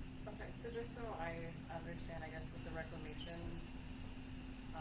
permit and just sort of in the timeline of events here, so you had said we're going to be able to see that reclamation permit, the reclamation plan, excuse me. Sure. But that would be happening over the next several months that you'd be putting that together, is that right? Yeah. Correct. Yeah. So then I think something that I have a question about is if you are granted a conditional use permit, is there something that needs to be in there that's contingent on us having, an opportunity to review that reclamation plan? Does that make sense? Or where in the process does the town actually get to review it? The review is by the county, and you'd be provided, the reclamation plan provide comments to the county Okay. for taking care of what you're concerned about in the reclamation plan. Okay, you got it. Thanks. And then as part of the NOI, that refers to a stormwater permit that we had to have in place. Okay, so you're expecting to have a stormwater one too, okay. Well, anytime you disturb the soils, you're gonna have to do a stormwater permit. And then the other question I guess that I had was, you already said that you're gonna require more information about the actual dust control plan, right? Yeah, that was one of the things that Mr. Permenter talked about. That and one other thing, it was the road, taking care of the road. Yeah, so I guess that was the last thing. So the access is gonna be on Hillside, right? That's You correct. have that you said. Are you planning to use Woodside Drive to get in and out at all? Of that property? No. Okay. No, It's strictly gonna go right up to C, Okay, because there's no plan at all to have trucks go west on that road. okay, yeah, because that road is super teeny, so. Yeah, we're. So just out of curiosity, how many trucks are you guys talking about daily? I think you said average 5. Yeah, our average. Just out of curiosity, I mean. Say a year to date at 5. Okay. On average. No. On average. There might be weeks where. Well, it's out of curiosity, Yeah, because there's so many trucks already with Just for, like, farm right there. For an example, They're coming and going off that. if we get a job real close to town where we need all the sand backfill, then it'll be a big push through. Sure. There'll be days that are a little heavier than others. Right. then is there like a max depth on this thing you can go? Is there some kind of a legality, like this pit can only be 100 feet deep, 200 feet deep? It's not that, right? Or are we, is it gonna be pitched? Like, are we concerned about children riding dirt bikes or their bicycles in there and falling in? Okay. I mean, is this the question I'm allowed to ask, Yes, or, yeah. or should I not be? Well, you have to, the final grades have to be at least a 3 to 1. Okay. And that's a standard in the industry, and that would be required in the reclamation plan. Okay. I mean, I Well, know we it'd be wouldn't- trespassing. you know, and while we wouldn't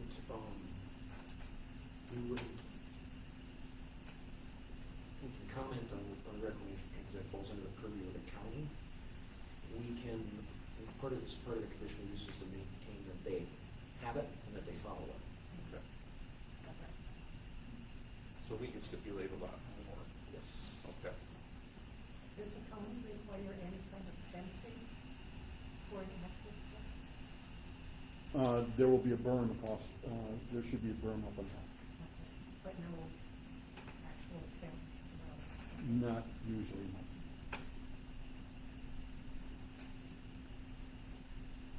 Okay, so we'll try to work with Mr. Parmentier and try to get that done before, so we can maybe send it out for review before, and then kind of take it from there. Will we also be able to then, I assume you'll forward that to us as well? Oh, yeah. Okay. Oh, yeah. Okay. Yeah, let's Just just- checking. Let's just, I wanna keep the lines of communication. Definitely. Do you have this contact? So if you would, if. I don't, would if- you, or, It's Could somebody email us the contact Keith info? at townofpittsfield.org, it's on the website, Okay. town chairman. KEITH@townofpittsfield.org. I was, the lawyers. Oh, why don't you send it to me, Okay. and I'll make the connection, Okay. okay? Last question. You guys have an understanding of how deep it is, right? So you must have an understanding of generally like the lifespan that you think you'll be able to get out of it. Do you have like an estimate of active operations? It varies according to market, of course, Okay. but I think right now it's about 10 years we're looking at. Yeah, about 10, it could be longer, it could be less, but that's the tentative amount for it. I believe right now, the final grade is gonna be return to cropland, is that the plan? It'll be return to cropland, it's not gonna be a pond, because the sand doesn't go that deep, or deep enough. Okay. So that's the intent, is to return it to cropland. And we have done that at other sites. Alright. So the 8th, thank you folks. Eighth, it's, just, will we get a copy of the agenda, or is it for sure 8th at 6? Lock it. It'll be, It's always posted on the website Okay. the Thursday before.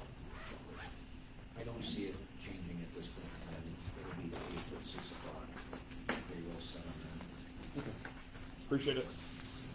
All right, we'll move on to item number 3, which is a jake break restriction on County Truck Highway C south of River Lane. We've had some complaints of people, for the trucks going southbound. It's just a request, we've had these requests in the past, also for signage on these different areas. It sounds like they're slowing down for the stop sign. There, we had some requests, thoughts. It goes back to people don't follow the signs anyway. I mean, there's one right up the road from me and you hear them from my house, they don't, not Jake Break. My opinion. Nobody's gonna sit there No. and watch that area. I mean, if you're heading south, you go down the hill, you go in the lower, you gotta come up the hill anyways, and then, you're almost. Well, it's from River Right, ready South. prepared to stop anyways, and how much are they even having to entry rate? It sounds like there's some of it, I know that there's a couple people here that live in that area, I don't know, do you guys hearing those jake breaks, or those?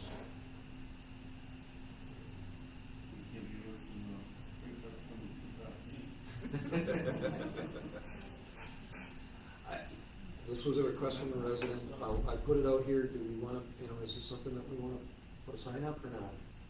When we've put up signs before, have you heard from residents after that it actually did much of anything? Never heard I it. feel like we've actually heard people continue to come back and say, you put up a sign, could you put up another one In a different spot. in a different spot, But I've never heard anybody come back and say it worked. Right. But, if it's working, why would you come back and say it worked? I can tell you the one on But my I- road does not work. But we have heard people, I guess the point that I'm making is that we have heard people, we have had people here that have come back repeatedly and saying it's not working, can you put up another one? So it doesn't seem that the signs are doing much of their job. I would need a motion, and if they don't get a motion, then it fails. If somebody wants to make a motion to put a sign up, then it fails, so. How has the sign stealing been going in general? That's the other thing, you put up another sign. Yeah, that's it. Right, like, They're still missing. Yeah, I don't think it's been as bad lately. yeah, my white pine's been there for a little while now. so Yeah. that's good. And those have tended to be, if for some reason, it's the street signs that. Yeah. Yeah. Okay. Well, not seeing anyone making a motion for that, we will move on. Emergency generator for the community center? Okay, work on that. Yeah, we're gonna, we're trying to take a little different approach, we're gonna look at the actual max kilowatt demand for the building and probably sizing off that. But that's gonna take a little while, so Yeah, another month. I'm working through the holidays, trying to connect with people on the holidays. I met here today at 9 o'clock, so. Okay. Nothing new to report, so, Well, looking to try to keep off. we'll put it on the agenda for next month. Go ahead. So, Pulaski did get one, it was $85,000 to generator and everything else, but how they got theirs is, remember when we had that tornado that went through? So as long as the state does a federal Disaster. disaster, and they fell in it, okay? And they've been checking, and I don't have my internet, otherwise I'd read exactly what we got from Mr. Kane. So there is 2 other things that the state has out there, and he already applied us for it. There is some stipulations, which, again, if I had my hand, I could do it. It comes up next year, some tabletop thing that we'd have to do. Okay. I'm trying to recommend doing, everybody just doing that, I don't know, what is it, certification or something like that? Is that the emergency operations planning? Something like that, yeah. But there's 2 other things, he did enroll us in one on it already, Okay. so we're on that list. And, there's a couple other things, he's gonna get back to me on that, but otherwise, unless we have a federal disaster or something federally done here. So what you're saying is hope for tornadoes elsewhere? They don't wanna be doing that, Yeah, but right, that's how they got theirs, that's how they got theirs. and that was a full generator for the whole place. They got like a FEMA grant or? Yeah, it was sort of, it's, again, if I could get on there, I could tell you exactly, I can bring it up next. Yeah, well, we're moving forward slowly with this, so we're just gonna have to keep on it. And if we can get money to do it, but we don't wanna oversize it either, so don't go ahead and start, just going down that road and making sure that we get it. The other part of that is that I know you reached out with some cost estimates. You gotta remember that when we hit that $25,000 threshold, it becomes a public bid. So what he's getting here is some quotes to get us some rough ideas. If it's under 25,000, the town board can move to actually purchase from an individual sole provider. So we'll see what happens. Yeah, and they did bring up to what happens if we have no power in an election. Believe it or not, they never thought of that. I think of it every time it's storming during an I election. know, so that got their attention right away too, so we'll see what happens on that one. Thanks, Jim. Thank you, Jim. Thank you, Scott. All right, speed board update. So we sent out, The speed board, we put the speed board out 2 different times.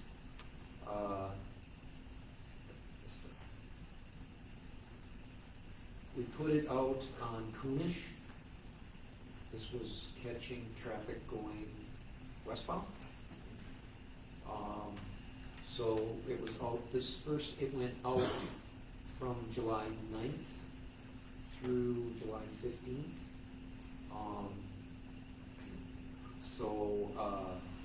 And when we put it out this time, we put it out without the signage enabled for the first week to see if it made any difference. See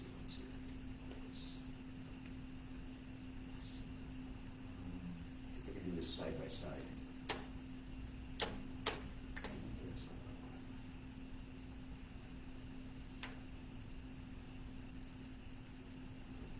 Well, the streets don't look that bad for, the week, and most was 41.8 for the daily average. I think if you look at what it's actually recording, Yeah, so percentage over 10 miles an hour versus what's flashing, it's a return. yeah, I would agree with you on that. So on the left is the, oh, okay, how did I do that? Can't get that, I can fix that. Come on.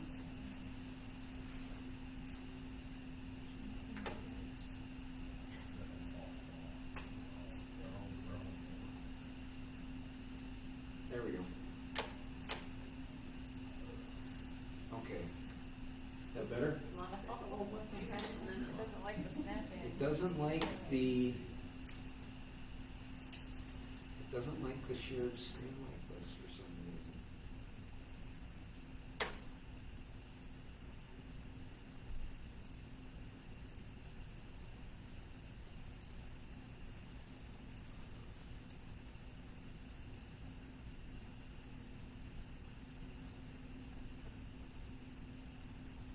Give it a second.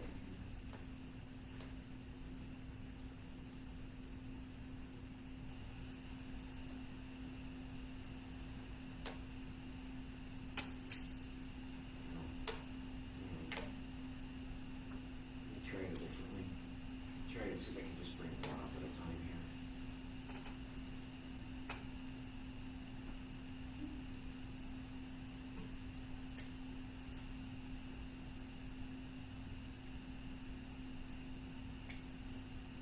Now they're both out.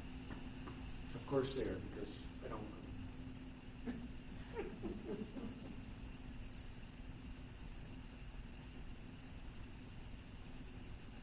All right.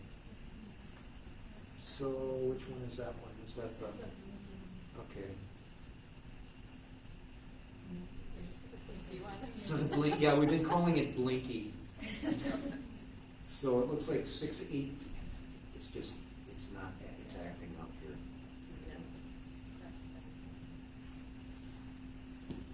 I don't know what to tell you.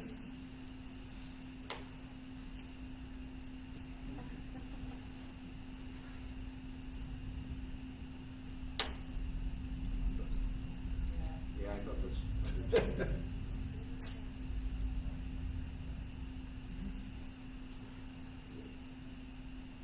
Well, that ain't what I want.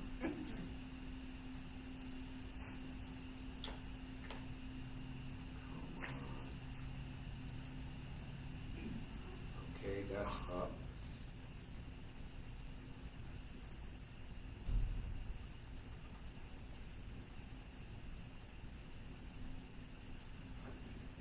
Okay, so that's at say 6-9 through 6-15. No, 6/8 through 24.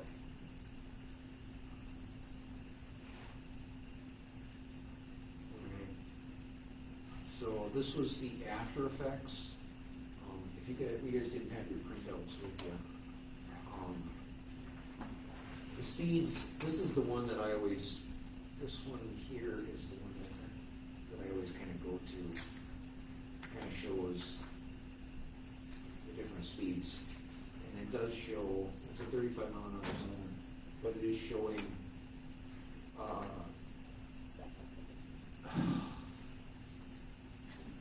Let me help you out a little bit here.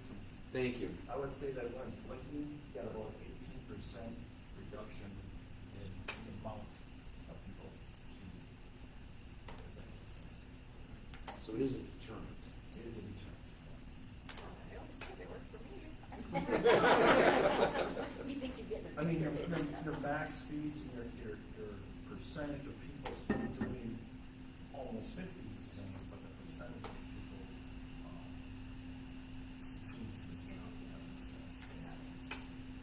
And from what I'm seeing of that, I'm not seeing that it's a huge speed issue. There's, I just didn't know where you had it located exactly, it said 35, but Yeah. where along. I don't To the see- west of One industrial of the place. overalls and thing was coming down. the majority, were 5 to 10 miles an hour over, which when you look at the speed, I think we've all discussed this in the past, 5 to 10 miles an hour over the posted speed generally is what we figure people are gonna drive. At least with the data I saw, I would say it's a deterrent. Yeah. So people have issues, problems, we talk about it, we put it out, I think it can help for a while. So we'll keep moving it around, and then, if we find a road where it seems like everybody's doing 15 to 20 miles an hour over, then I'll send that information off to the sheriff's office to begin to do the enforcement. Because spending 30 years as a law enforcement officer, if I send that over to them and say everybody's doing 10 over, they're not even gonna bother with it. They got more fish to fry. But if I tell them everybody's doing 20 miles an hour over, yeah, they'll come and sit. Those are good tickets. That's the way it is.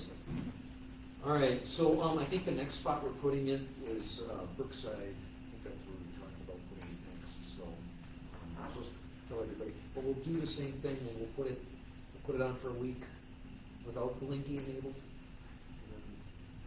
then after the first week, we'll turn it back. And next month we should have some more data. And actually, our treasurer Christine downloaded it and did the charts. So thank you very much to Christine. So that was, she was able to do that. Anything else on the speed board? Obviously the meeting will be the 8th. Everybody's good with that. Zoning administrator, I'm good. good? Anything else? What's that? Do you need any help on election day, or? Do I need help? I'm not on August, but November, if anybody wants to stand guard. No matter. How do people just email you, get in contact with you about that, or is there like something on the website for people to? Usually you're put on for a 2-year term. Okay. Then you get to work for 2 years. Okay. And have all the, It's all the very- fun. It's very fulfilling. Yeah. But- Can I just bring you muffins or something? Muffins early, pizza late. Anything else? I got one request, I'm gonna show you.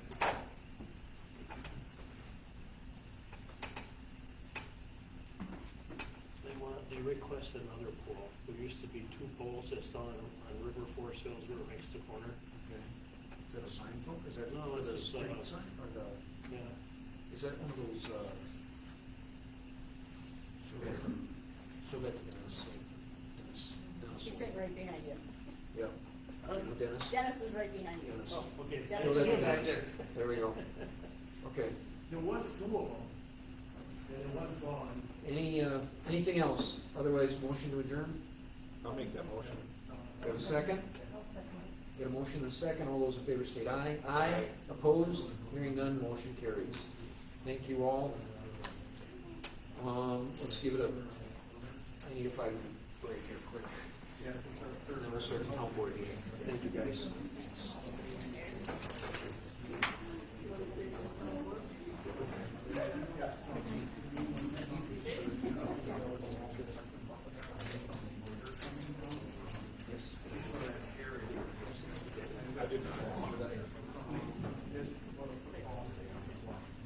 Because I noticed even down on the go a little bit, it started to wash out kind of like some of those heavy rains. Okay. You're really gonna take this email?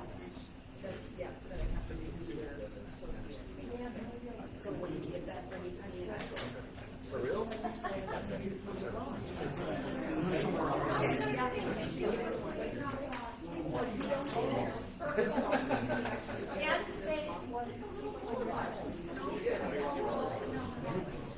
All of a sudden it was like,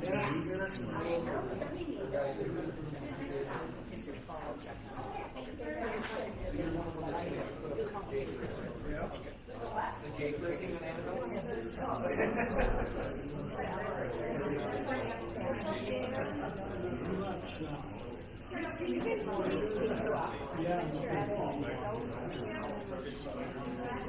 and I know it took Joan a while to get back to me. Yeah, and then she was gonna look at it. Talk to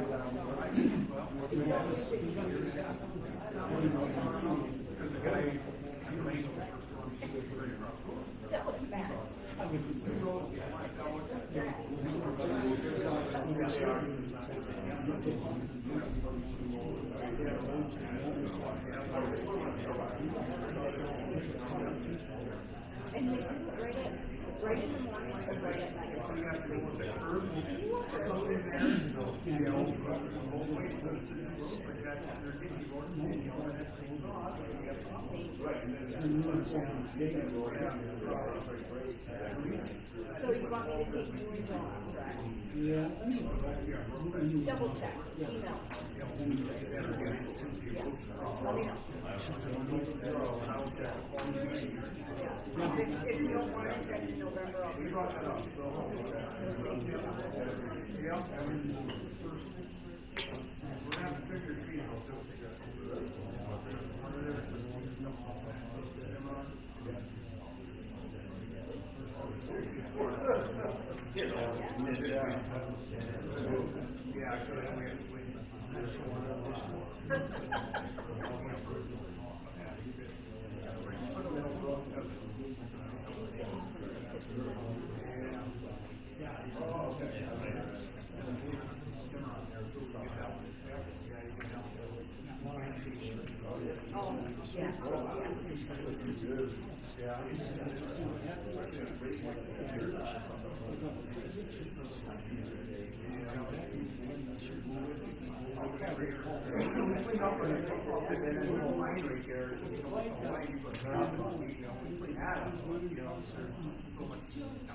Not in the right way, that's in, residents, like I said, 80 years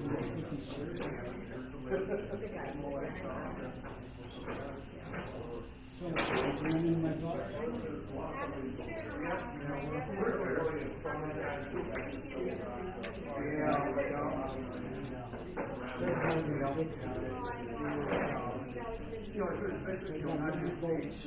Oh, yeah. We don't want any policy,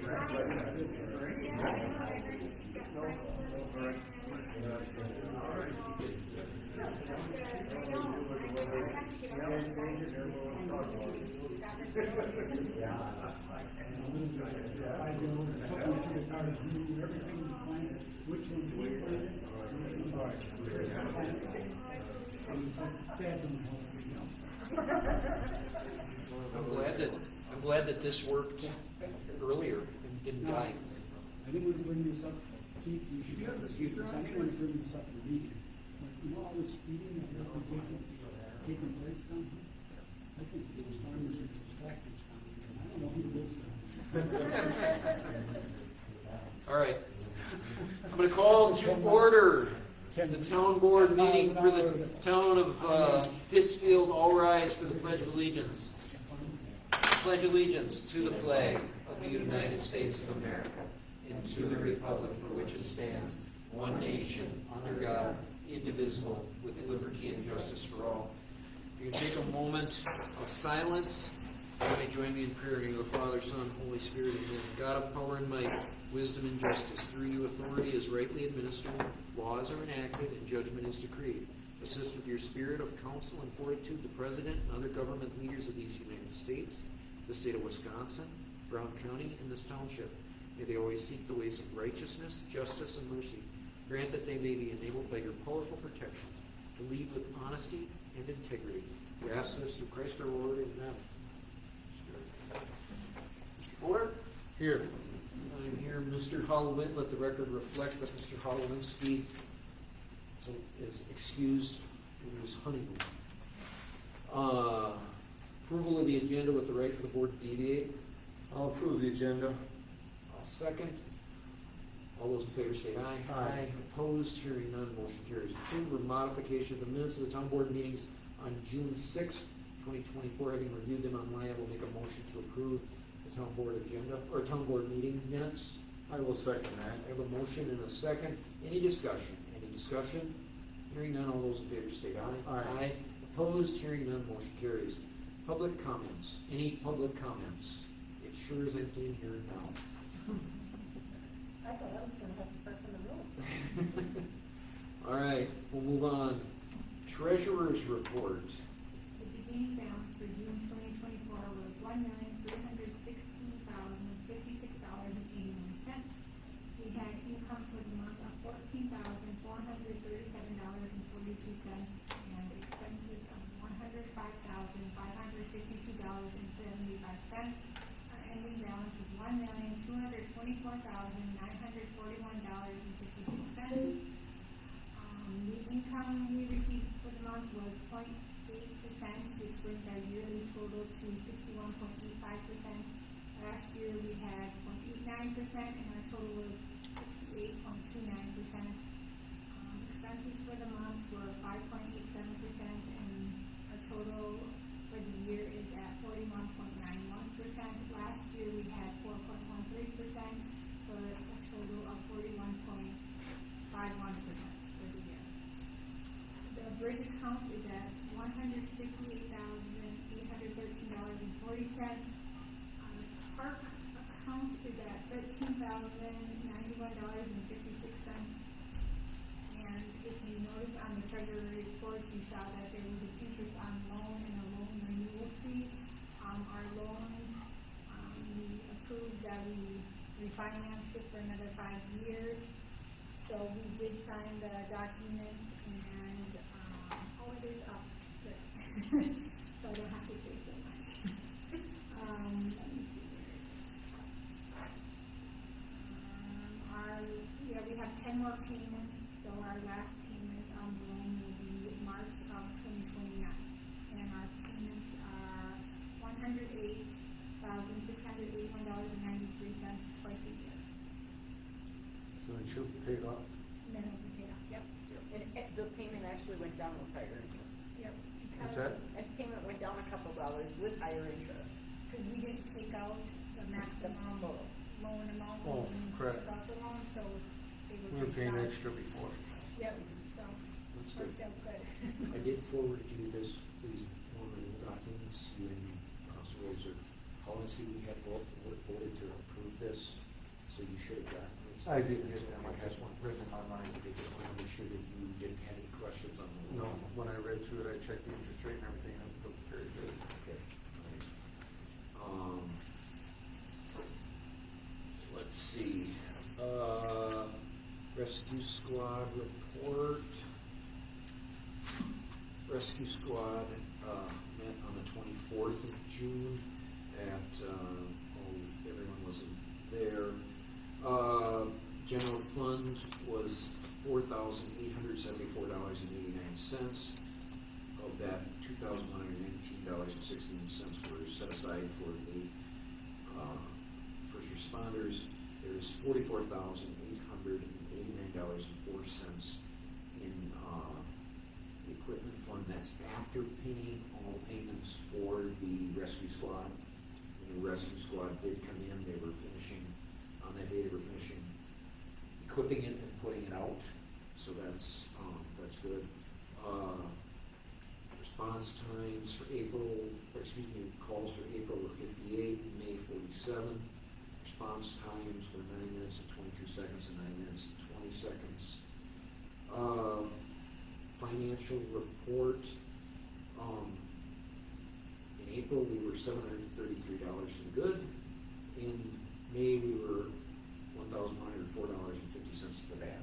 So we're right where we're supposed to be. You know, we're not supposed to be making money, we're not supposed to be losing money. Right. So we're right in there. They had a couple proposals for replacing or putting a Generac whole building generator in there. The old generator that they had was just a gas one. They've actually, one of the guys, one of the paramedic rebuilds gas motors, and he said it's beyond repair. So they're looking at, the motion was made to go with Reddit Electric, for $14,506 for a Generac generator. What did they do with the old ambulance? The old ambulance, I believe we are selling that.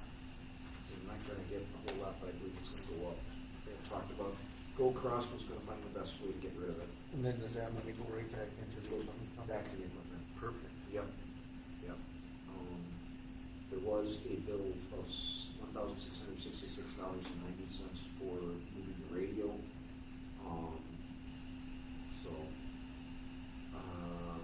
And they mentioned, one other thing is they mentioned that Shy Octon purchased a new cardiac monitor, and they had their cardiac monitor that they're getting rid of is newer than the cardiac monitor that we have on the squad.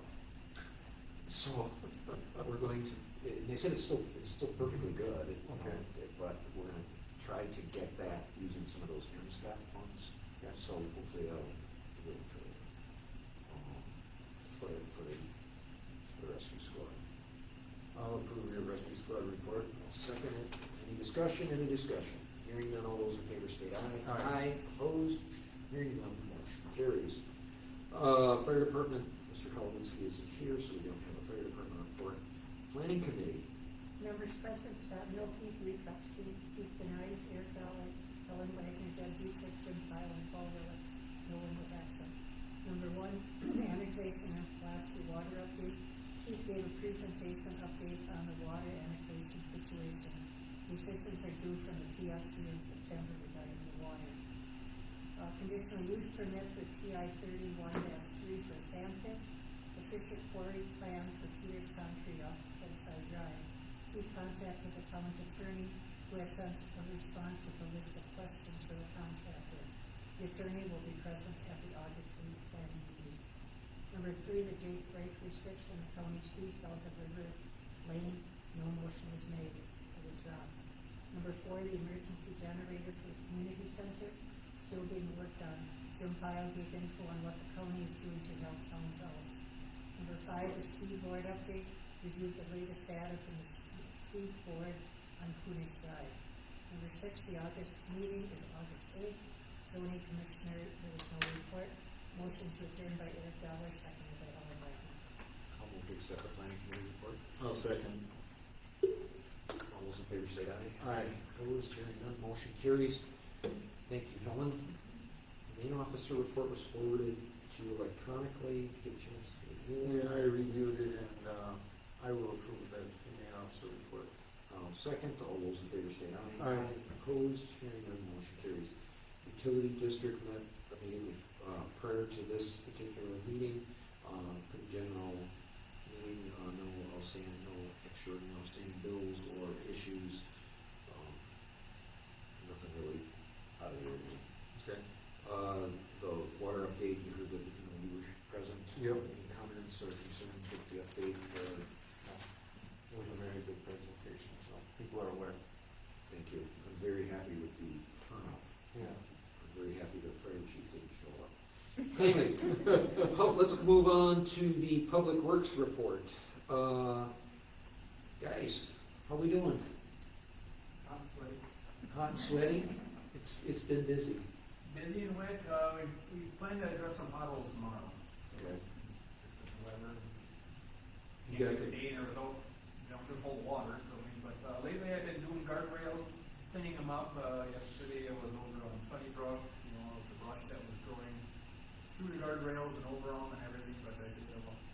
Pittsfield, I hit Cornish and school and, Norway. Did you And get I've had Corey? Both from Norway, huh? Did you get Corey? Cause that one's bad. Corey's done, Cornish North, so trying to get the worst ones done first, so. All grass and brush, you can see the guardrails again. I don't think that any, reiterate, the trees at the cemetery. Yeah, that's next on our agenda. There were a couple people that I sent over to you about, washouts and whatnot. You know, you got that, and you're Yep, gonna look at those. Silver Bowl, we mentioned the fall a while ago, Silver Bowl and Durango, and my chief recent's gonna address them, as well as, Brookside there, so. They said we were gonna run the list too, but I haven't heard. Okay. Okay. Everything's been- All right. So cemetery trees. Where were we with that? I don't remember. We're gonna check the budget. Yeah, we're checking the budget. Yep. How do we look budgetarily, ladies? We're We spending have a lot of already- money on attorneys. Yeah, we have like $50,000 for that. That kind of stuff. Yeah, and we were, at the end of June, we were at almost 39,000. And so, yeah, I that's like. think we need to hold off a year. I Yeah. agree. I think we need to put these in the budget for cemetery use next year, Yeah. for October. I will So make a put note, them- on your budgetary stuff, ladies, when you're doing, if you wanna adjust that, Christine, because you put that together for us last year, if you wanna just make that. Yeah, I'll make a note, it's gonna be higher, please. Okay. All right. There we go with that. Anything else? Blinky, you're gonna put it up on Sunnybrook going for southbound traffic? Yeah, Brookside, yes. Brookside, Southbound by Butler. no, well, I'm thinking, and you might have a different opinion, but I'm thinking just south of Potter's Creek, probably just, it's going up a hill. But, south of that, where the forest, there's the woods, and then it opens up in open fields there. I'm thinking somewhere along in there. Is it gonna be at the top of the hill? No, before the crest of the hill. Or before? I don't wanna keep people coming down the hill, that seems like cheating. Right. Peter Lane there almost. I'm not sure who the owner is over there, but yeah, it kind of, Just gotta watch them. there's a horse farm there. Yeah, Yeah. kind of like right there, so you're gonna have to drop a horse in. Southbound, correct? Yeah, get the southbound. So between the crest of the hill and Potter's. Yeah, Right in there. between the crest of the hill and the woods, Yeah. that's on, west side of the road. That sound good? So we'll do it again, set it up, that's 55 there, so we'll have to make some modifications, I don't know. It's still here, I can do it wrong, I don't know why it's on here. Okay, so make the modifications to make it work for 55. And turn the signals off, and then in a week, give it, you gotta, when you put it up a day, you can't count that day as the week. Right. Yeah. So give it a full week of getting data, then go in there and, There's been a lot of questions towards us, because they know we put it up. yeah. When's the ticket coming in the mail? Just tell them to keep watching. Tell them to call Supervisor Bodart in reference to that. Would be Or I interesting. should actually be saying Supervisor Holowinski. 'cause Yeah, he he's wasn't not here. Yeah. So, It'll be interesting to see the car count on that road, because Yeah. that road gets a lot of traffic. yeah. That's what I'm really, I don't think you can have speeders, I really don't. We'll see what happens. Yeah, We'll see what happens. So, it's too rough. it's a beautiful road. Anything else? Thank you very much. All right. Community park, obviously, community park, yeah. Brandon isn't here, but I have something. Got a complaint of somebody landing I actually got a call from the FAA about the person that's been flying his parasailer out of there, that landed his parasail here. Landed it in the park. I've got a video which I prefer not to share because it will identify the individual. But he basically was buzzing people out here.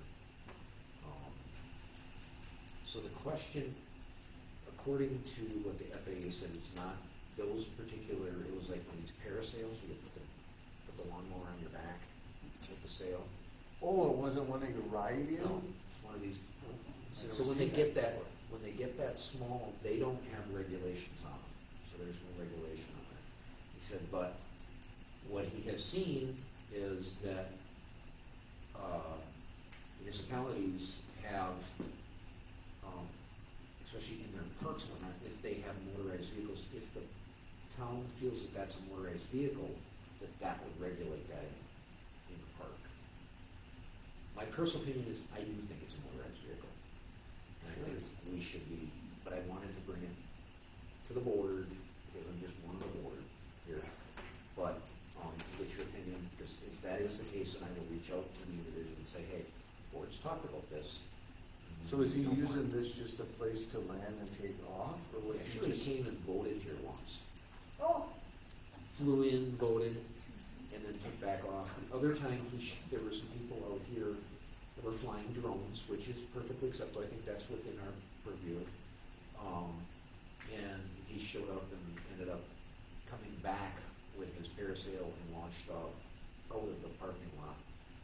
And then kind of when he buzzed the parking closure, his thing malfunctioned, the blade shattered and actually split the gas tank open and gas spilled all over. So, good thing he was in hiding there. I'm thinking this should not be here. I think we can consider it a motor vehicle, so Yeah. I will reach out to him and say, look, the town board has talked about it, they're gonna consider that a motor vehicle, please don't do that anymore, Right. okay? Yeah. So what is that thing, a motorized parachute? It's a motorized parachute, yes. I didn't know there was such a thing. If you want, I'll show you later, I'll show you the video, but I don't wanna put it out, publicly broadcasting here, they probably gonna figure it out, but I'd rather not put his face out. No, because- no, that's fair. But I can show you the video, so that's it for community park. TC Energy Compressor Station. So, this has been going on, this was something that Mr. Holinsky actually asked, I forwarded some of this information to you guys. They're looking at putting they call it it's a Pulaski Compressor Station, construction of compressor station. It's a 15,900 horsepower unit. It's going off of the Larson property back. No, Lardner. Lardner, I'm sorry, not Larson. I'm sorry. It's going off of, was it Lyle Lane? Yep, Is that where they're talking about putting it in? correct. Do you have a map of that? I right now? kind of do from a nice resident. It would be the one with the X in is the one they are purchasing. So who is actually purchasing this? TC Energy. Yep, And what do they do? they are the contractor or the contractor of the pipeline. So they run the pipeline, Yep. the natural gas pipeline that goes through here. Okay. So they're looking at it. It's 20 acres that they purchased because I told them they had to purchase that easement in, or the access in, not an easement, and enough road frontage. So this is their easement? The red line? It's not really an easement, it's a driveway, it's 50 feet wide. So do they have frontage then on? Yep, they're gonna have frontage on Lyle Lane, it'll be 300 feet. Okay. I know there's a compressor going there, but they have not sent any information to me. They have not sent dimensions. I have heard from other residents, the size of the building is quite large, 60 by. 60 by 80. Okay, that's a big building. So what is this thing supposed to do, blow out the gas lines? No, it's actually going to help the gas move through the pipe. So it's like a booster pump, I guess you would say. Does that make sense? It's all like in the middle of winter when it's farther north where they need more gas. They can push it. Yep. It's gonna keep the flow of the demand there. Okay. When I drew on top of that, see The other square. Yeah. I proposed that, was I am going to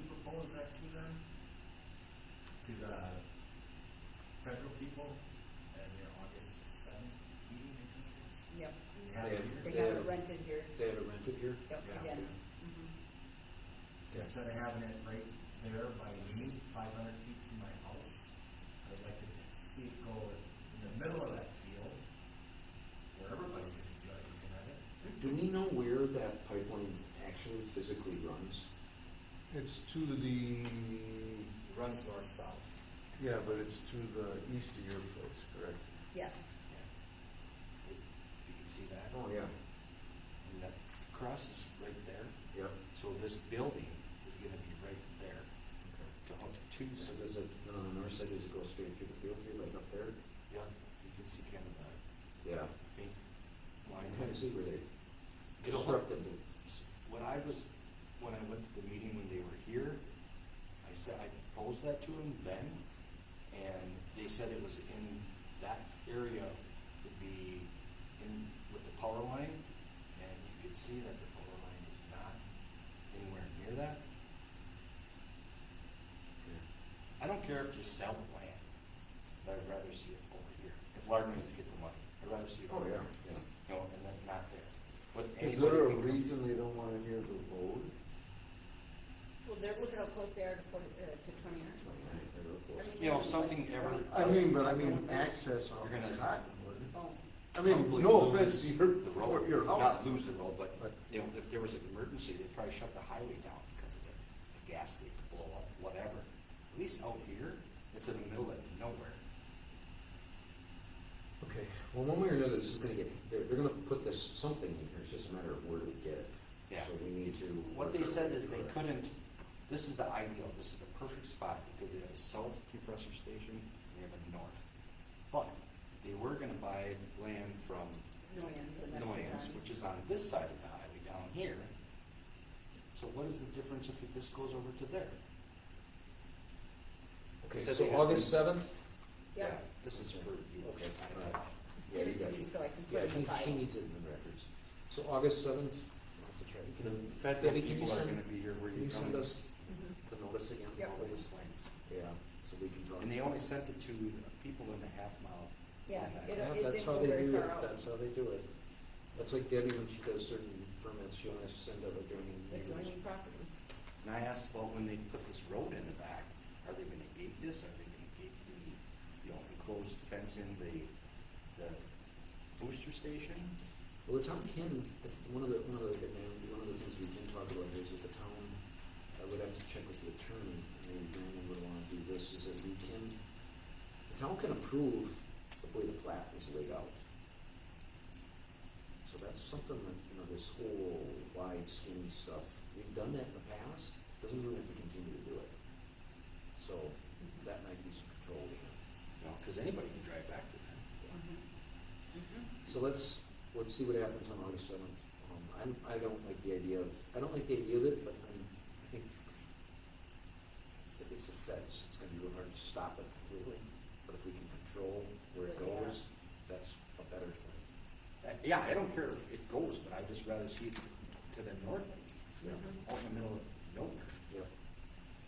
Okay. I just think they don't want it for north, it's because it might interfere with their animals, because of the vibration, when it fires off, it's supposed to sound like a locomotive. Great. Yeah. What did you say was 1,500 horsepower? Basically, you might as well say 16, it's 15.9. Great. All right. I guess we'll just keep monitoring it, try to do what we can.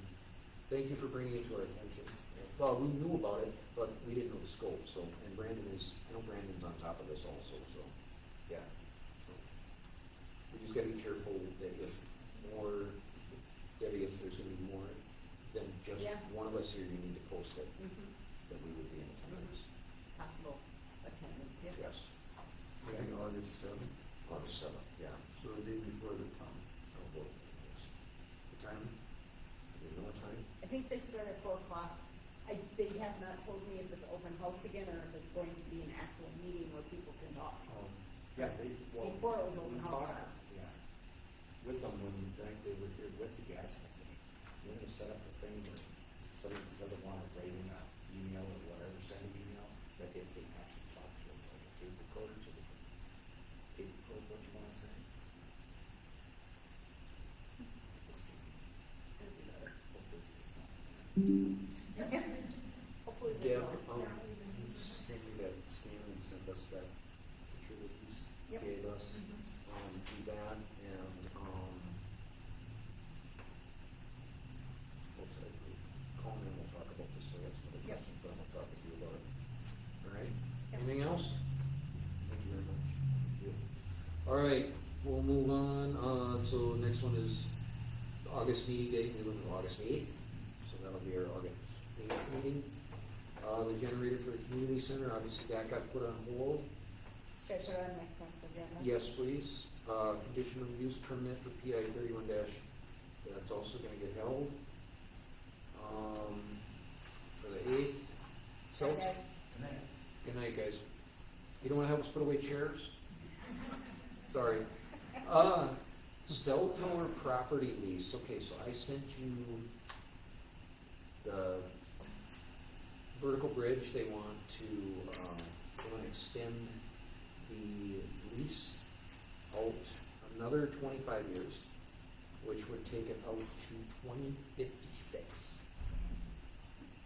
We have another, we're 5 years into a 15-year lease. They want to take it out that far yet. So, Basically, they want a lease for another 35 years. I did not read that, is it got the There are- conditions or the? Oh, there's rental payments? a lot of stuff in here that I don't personally like. There's stuff about them changing ownership without notifying us. Matt was not real happy with it. So there would have to be some things here. It is very restrictive on us also. So the major question, I guess the question here is that, and I talked to the guy from Vertical Bridge, he's like, yeah, we're trying to extend all of ours out this far. I'm like, okay, that's great. I guess the question I have tonight is that, do we even want to do that? Did you compare this lease to the one we have signed with them already? I All had the conditions? Matt look at that, and like he said, he had some real concerns over some of the stuff that's in this lease, and the changes that would affect. That is a very long lease. Yes, and we're strapping future town boards into that. I mean, we're in a 15-year lease now, And we're only 5 years into it. so we got 10 to go on that. I can see them renewing, like, within 5 years at the end of the lease. Yeah. I can see that. And that's a long lease. I could see a shorter lease. I would say leave it as it is until, for another 5 years. Come Or visit could us we again. send to them that we would just as soon hold off for 5 years and then renew the lease? Or we would not want to renew the lease no sooner than 5 years before expiration, something of Yeah. that nature. I don't have an issue with that. Because I can see 5 years, especially something like that. Yeah. I think that, do I need to make a motion? If you would like to. I'm gonna make a motion that we reach out to, what is it? Vertical Bridge. Vertical Bridge, and we just express to them that we do not want to renew the lease until we're within no sooner than 5 years of expiration of the old one. Okay. I'll second that. Any further discussion? All those in favor state aye. Aye. Opposed, hearing none, motion carries. Thank you very much.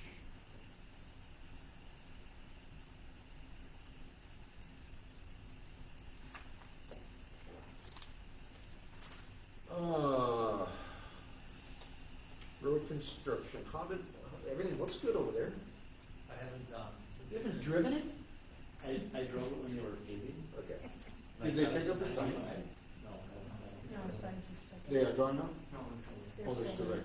Yeah, I haven't gone back to see if they finished their landscaping and everything, but other than that, it looked pretty good when I was there last, so. I rode it, it felt fine. And that's the one thing is you want the drivability and it felt fine. Did they fix on Steinbrook? They did? Okay.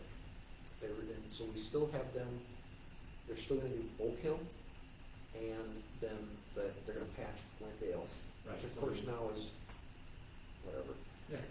So So Oak Hill, that's that culvert? Yep. Oh, they have to do that yet? Yeah, they didn't, you can't get a permit to get in the stream until June 15th. Okay. Their schedule allowed before that, and now they're gonna have to delay it until whatever, so. It's probably better to do it later, it dries up. Hopefully. Hey, Maybe dry. so yeah, so anyway, yeah, I haven't talked to them in about 2 weeks, but. No, they buzzed right through it. They did it all in like 2 weeks' time. Yeah. The majority of it was, yeah. Yeah, it's pretty quick. They, there's a couple spots that they ran into right in front of that, I don't think it's an abandoned house, but it looks kind of abandoned across from the entrance there. And they ended up getting some pretty soft soil, and they over excavated probably 2 feet of it, so. So we're gonna expect a little bit more. There's a pay item for over excavating, but it's pretty cheap, so it won't be a real big ticket item. So it won't affect the overall cost significantly, No. couple $100? Yeah, probably not. I haven't got the quantities from them yet, but their surveyor, who used to be our surveyor, was out there shooting things, so. Okay. Yeah. We don't have a surveyor anymore, 2 or 3 years.